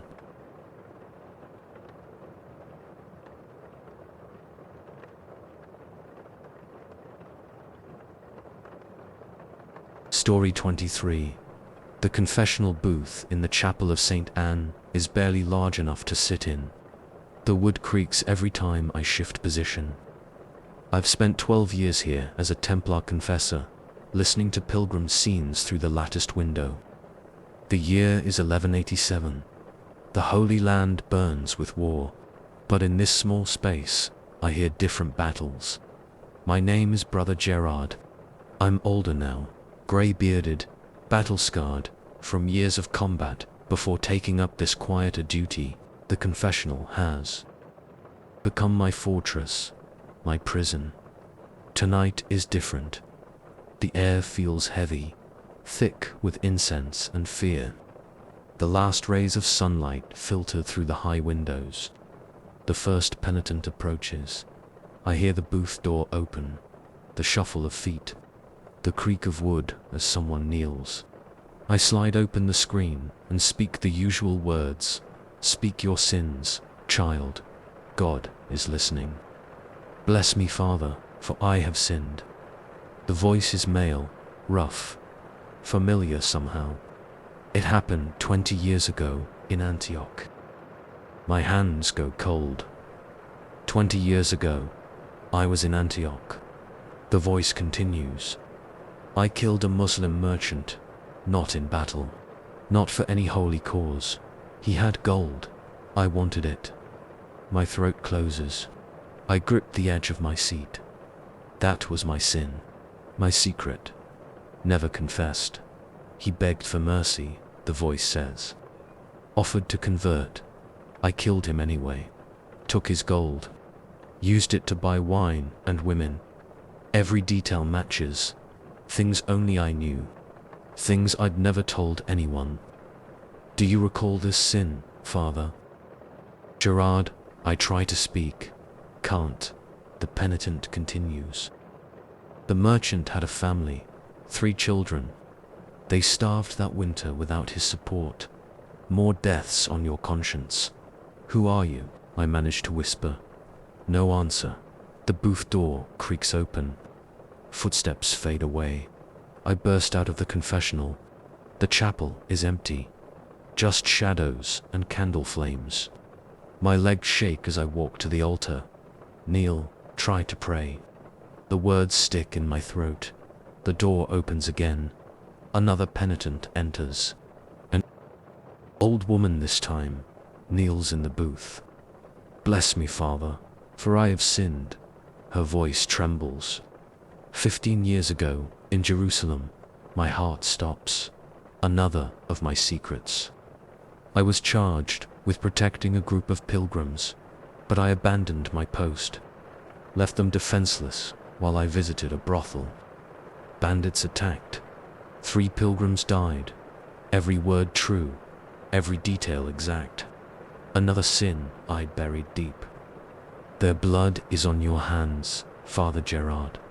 Do you remember their screams? I slam the screen shut, stumble out of the booth. The old woman is gone. The chapel empty again. More come as night falls. Each confession another of my sins. A boy confessing how I'd stolen bread from a starving family. A soldier describing how I'd falsely accused a rival of heresy. A woman detailing how I'd broken my vow of chastity. My whole history of sins, spoken back to me, one by one, in perfect chronological order. I try to leave the chapel. The doors won't open. Try to call for help.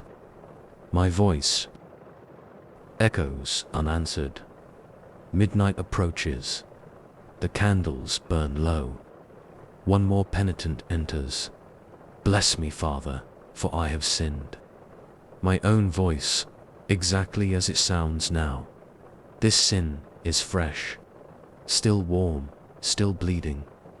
What sin? I whisper. I've been here all night. The sin you will commit tomorrow. When the Saracen army approaches Jerusalem, when you're given charge of defending the southern wall, ice fills my veins. Saladin's forces are indeed approaching. I am assigned to the southern wall. Tomorrow, you will abandon your post again. My voice continues. Flee in the night. Leave your fellow knights to die. Take gold from the treasury. Try to escape to Cyprus. No, I say, I won't. You will, I've seen it. Just as I've seen all your sins. Past, present, future. Who are you? The screen slides open. I see my own face, but aged, withered. Eyes hollow and dark. I am your final confession, it says. The sum of all your sins. The price of your betrayals. I run. The chapel doors finally open. I race through dark corridors. Return to my cell. Lock the door. Sleep doesn't come. Dawn arrives too soon. The horns sound. Saladin's army approaches. I take my post on the southern wall, watch the enemy forces mass in the distance. My sword feels heavy. The treasury is nearby. The path to the port is clear, just as my confessor's self predicted. But I stand my ground. Hour after hour, the attack begins. Arrows blacken the sky. Men die around me. Night falls. The battle rages. I remain at my post, fighting, bleeding, refusing to flee. Dawn comes again. We've held the wall. My section of the defense stands firm, the prophecy broken. I return to the chapel. The confessional booth sits empty, waiting. A penitent approaches, kneels, begins to speak. Bless me, Father, for I have sinned. Yesterday, on the southern wall, my blood runs cold. The voice describes how I did flee, how I abandoned my post, how I stole the gold, but I didn't. I protest. I stayed. I fought. No, the voice says, that's what you remember. That's what everyone remembers. But I know what really happened. The screen opens, my aged face again, smiling. The confession booth holds the true history. It says, your real sins, not the lies you tell yourself. I know what I did, I insist. Do you? Check the treasury, count the gold, ask about your brave defense of the wall. See what really happened while you fled in the night. I leave the booth, run to the treasury. Gold is missing. The exact amount my confessor self described. I ask others about the battle. They praise my courage, describe my valiant defense. But their eyes are strange, their words rehearsed. Back in the chapel, the booth awaits. My aged self speaks one last time. Your true sins are between you and me, Father Gerard, forever preserved in this sacred space, confessed but never forgiven, a record of your soul's darkness. I remain a confessor at St. Anne's. I hear the sins of others. But late at night, when the chapel is dark, I hear my own sins repeated back. An endless cycle of confession, the past, the present, and sins yet to come. All true, all preserved, all unforgiven. The booth creaks. Another penitent approaches. Another sin to add to my burden. My voice, my sins, my darkness, forever echoing in this tiny wooden box. God may be listening, but the confessional never forgets.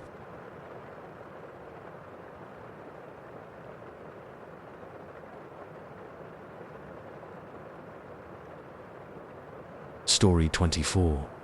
The Convento de Cristo in Tomar stands silent against the night sky. I am Brother Roland, newly initiated into the Knights Templar. Tonight is my first solo watch in the octagonal tower. 8 hours alone, from midnight to dawn. A test of vigilance and faith. The tower stairs spiral up through darkness. My torch casts jumping shadows on the stone walls. 147 steps to the top. I've counted them 3 times during training. The weight of my sword pulls at my belt. Sweat dampens my white tunic, despite the cold. I reach the watchroom, small, circular. 4 narrow windows face the cardinal directions. A single wooden chair sits in the center. An oil lamp hangs from the ceiling. The flame barely pushes back the darkness. I check each window. The moonlit countryside spreads out below. Forest to the north, fields to the east. The town of Tomar sleeps to the south. The monastery complex sprawls west. Nothing moves except shadows. The captain's instructions echo. In my head, watch all directions. Report any approach. No sleeping, no leaving your post. The tower is your responsibility until sunrise. I sit in the chair, position my sword within easy reach. The oil lamp creaks on its chain. Wind whistles through the arrow slits. The first hour begins. My ears strain at every sound. Rats scratching in the walls. Wood creaking as the tower stones settle. The flutter of owl wings outside. Normal night sounds. Nothing to report. The bell in the monastery. Chapel strikes 1. The sound echoes off the tower walls. Then I hear it. Footsteps on the stairs below. Slow, regular. The distinctive sound of armored boots on stone. I stand, draw my sword. No one else should be here. The night watch is solo duty. I move to the door, call out. Who approaches? Identify yourself. No answer, but the steps continue. Closer now. I count them automatically. 20 steps up. 40. 60. My palm sweats on the sword grip. The steps match the exact rhythm of footsteps during the initiation ceremony. When we climbed these same stairs 7 days ago, the footsteps stopped just below. Silence. My heart pounds so hard it shakes my blade. I press my ear to the door. Nothing. I step back, take guard, position. In the name of the temple, identify yourself. The footsteps retreat, growing fainter, back down the spiral. I wait until they fade completely. My hands shake as I resheath my sword. A draft snuffs out the oil lamp. Darkness floods the room. I fumble with my flint to relight it. The flame sputters back to life. The chapel bell strikes 2. The footsteps start again. The same slow rhythm. But this time, I hear something else. Voices whispering the words of the initiation. Right. Do you swear to uphold the rule of the temple? I swear. Do you swear to defend the holy church? I swear. My own voice. My own responses. From 7 nights ago, the footsteps climb in time with the whispered ceremony. I press my back against the wall, sword out. Again, the voices grow louder. The creed, the prayers, the secret words spoken only during initiation. Sweat runs down my face. My breath comes in gasps. The footsteps reach the door. Stop. The handle turns slowly. I lunge forward, slam my weight against the door, hold it shut. The voices continue on the other side, reciting my sacred vows, revealing secrets sworn to silence. Who are you? What do you want? My shout cracks with fear. The voices stop. The handle stills. Footsteps descend again. My legs shake so badly I have to sit. The oil lamp dims. The flame turns blue. Shadows writhe on the walls. The air grows thick and cold. 3 bells toll. The footsteps return, but changed. Multiple sets now. Armored boots in perfect unison. The voices are a chorus. Dozens speaking my vows. I wedge the chair under the door handle, grip my sword with both hands. The voices reach the final prayer of initiation, the most sacred moment. The door handle turns again. The chair scrapes on stone. Holding, but barely. In nomine Patris, et Filii, et Spiritus Sancti. The chair splinters. The door bursts open. Empty darkness fills the doorway. The voices surround me. My sword passes through empty air. For bells, the voices fade. The darkness retreats. I'm alone again, shaking, sword pointed at nothing. I force myself to check the windows. No movement below, no signs of intruders. But my initiation clothes lie folded on the chair. The white tunic, the red cross, still warm like they've just been removed. 5 bells ring out. Footsteps again, but I recognize them now. My own boots on stone. My own voice speaking vows. The door opens. I see myself in full initiation garb. 7 nights younger, face shining with faith and purpose. Unaware of what waits in this tower. My double speaks. Do you swear to keep the secrets of the temple? The walls whisper with echoes of my past response. I swear, even unto death. The oil lamp gutters. The shadows leap. My double's face changes. Ages, decades, in moments. Shows me what I will become. What the order will become. 6 bells shake the tower. Dawn approaches. My double steps forward, points to the east window. I turn to look. The horizon burns red, but not with sunrise. Cities in flames. Templars led in chains. Trials, torture, execution. The secrets must be kept. My double whispers. The vows honored. No matter the cost. 7 bells. The vision fades. My double vanishes. The tower returns to normal. But the chair still lies splintered. The initiation clothes still rest where they fell. The first light of true dawn touches the window. My watch is almost over. I've passed the test. But I understand now what I truly swore 7 nights ago. What the order demands. What keeping our secrets will cost. 8 bells ring. End of watch. Footsteps climb the tower one last time. The captain arrives for inspection. Finds me at attention. Sword sheathed. Post maintained. Any disturbances to report, Brother Roland, I think. Of the footsteps, the voices, the visions of our fate.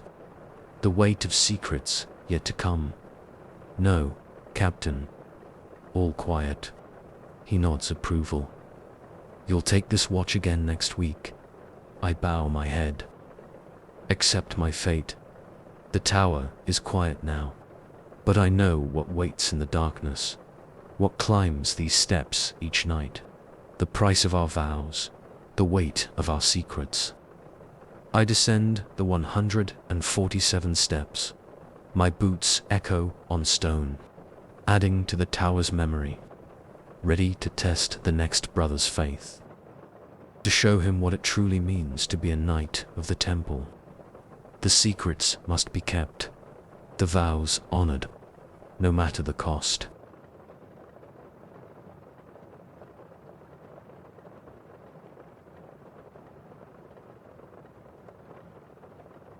Story 25. The candle burns low in the library of the Templar fortress at Acre. I've been translating manuscripts for 16 hours straight. My eyes burn, my back aches. The year is 1290, and I'm the only person awake in this section of the fortress. The scratching of my quill echoes off the stone walls.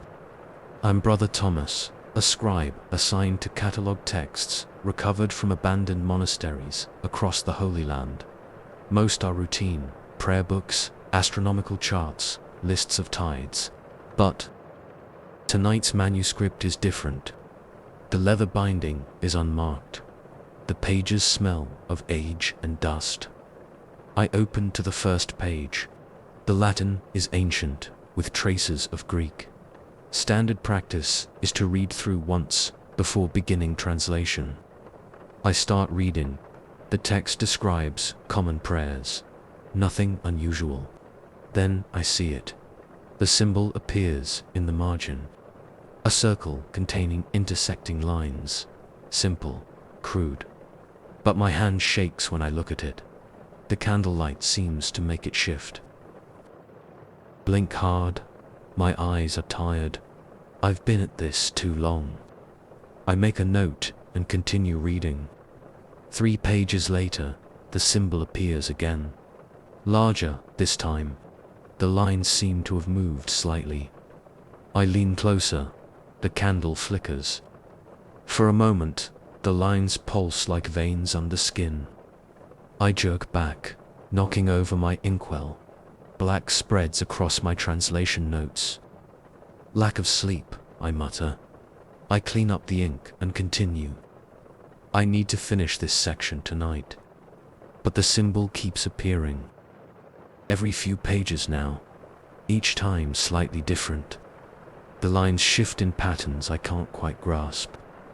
My hands are shaking so badly I can barely write. Sweat drips onto the pages despite the cool night air. I reach for my water cup, empty. I need a break. I stand up to stretch my legs. That's when I notice the other manuscripts on my desk have shifted position. I always keep them in neat stacks, organized by date. Now they're scattered randomly. I reorganize them quickly. My fingers brush. Something wet, fresh ink. There's writing I don't recognize on the top page. A list of dates and events. March 15th, 1291 siege. Begins May 18th, 1291. Walls breach, May 28th, 1291. City falls. The handwriting is mine. But I didn't write this. The ink is still wet. My breath comes in short gasps. Those dates are months in the future. I hear footsteps in the corridor outside. The heavy tread of armored boots. But it's past midnight. The guards don't patrol this section at this hour. The steps get closer, stop outside the door. Silence. My heart pounds.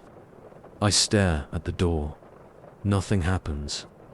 After a long minute, I convince myself I imagined it. Lack of sleep playing tricks. I turn back to my desk. The manuscripts have moved again. Now they're arranged in a circle. The strange symbol drawn in fresh ink between them. While my back was turned, my legs go weak. I grip the desk to stay standing. I need to leave, now. Pack up and finish tomorrow. But when I reach for the original manuscript, the pages flip by themselves in the candle's breeze. They stop on a new section. More symbols, forming words. You cannot leave.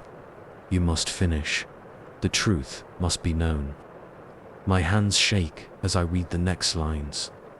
They describe the fall of Acre in vivid detail.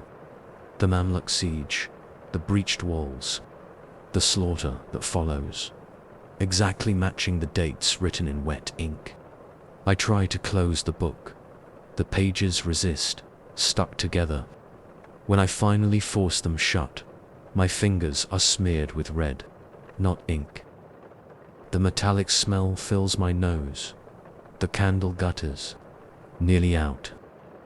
In the darkness, the symbol seems to glow on the manuscript's cover, pulsing like a heartbeat. I've been copying it for hours in my translations, spreading it through new texts, making it stronger. More footsteps in the hall, multiple sets now. Getting closer, the temperature drops. My breath fogs in the air. The candle flame turns blue. The door creaks open. Hooded figures fill the doorway. Their robes bear the red cross of the temple, but darkened, stained. Empty blackness shows in their hoods where faces should be. They speak in unison. You have seen, you have copied, you have spread the truth. Our fall is now certain. I scramble backwards, knocking over the desk. Manuscripts scatter across the floor. Where the symbol appears, the pages blacken and smoke. The hooded figures advance. Their movements are wrong, jerky, inhuman. The seal is complete, they intone. The prophecy fulfilled. By your hand, our doom is written. The last thing I see is the symbol burning in the air between us. Then darkness takes me. They found me the next morning, unconscious on the floor. The manuscripts were ash. Only my translations remained, the symbol reproduced perfectly on every page. Within months, everything I had unknowingly transcribed came true. The siege, the fall of the walls, the massacre. I live now in a small monastery in Cyprus. I no longer work as a scribe, but sometimes, late at night, I still see the symbol in the cracks between stones, in the shadows on my walls, in my dreams. And I know the truth, that my translations help seal the Templar's fate. That some knowledge is meant to stay buried. That some symbols have power beyond mere ink on paper. The dates in my translations continue to come true. The persecution of the Templars, the arrests, the trials. I've seen how it ends, but I can't stop it now. The symbol spreads from text to text, scribe to scribe. What I started that night in Acre can't be undone. I write this as confession and warning. Some texts are better left untranslated. Some truths better left unknown. If you see the symbol, a circle of intersecting lines that seems to shift in candlelight, burn the page. Run, don't look back. But I fear it's too late. I've done my part. The wheels are in motion. The prophecy will be fulfilled. The symbol's power grows, and the Templar's days are numbered. Last night, I saw fresh writing appear on my wall in still wet ink. The final dates: October 13th, 1307, the arrests begin. March 18th, 1314, the last burn. The symbol pulses beside them, stronger than ever. My hands shake as I write these final words. Outside, I hear footsteps approaching, heavy boots on stone. They're coming. The symbol burns in the darkness. The prophecy is complete, and I am undone by what I helped create. Remember my warning. Beware the symbol.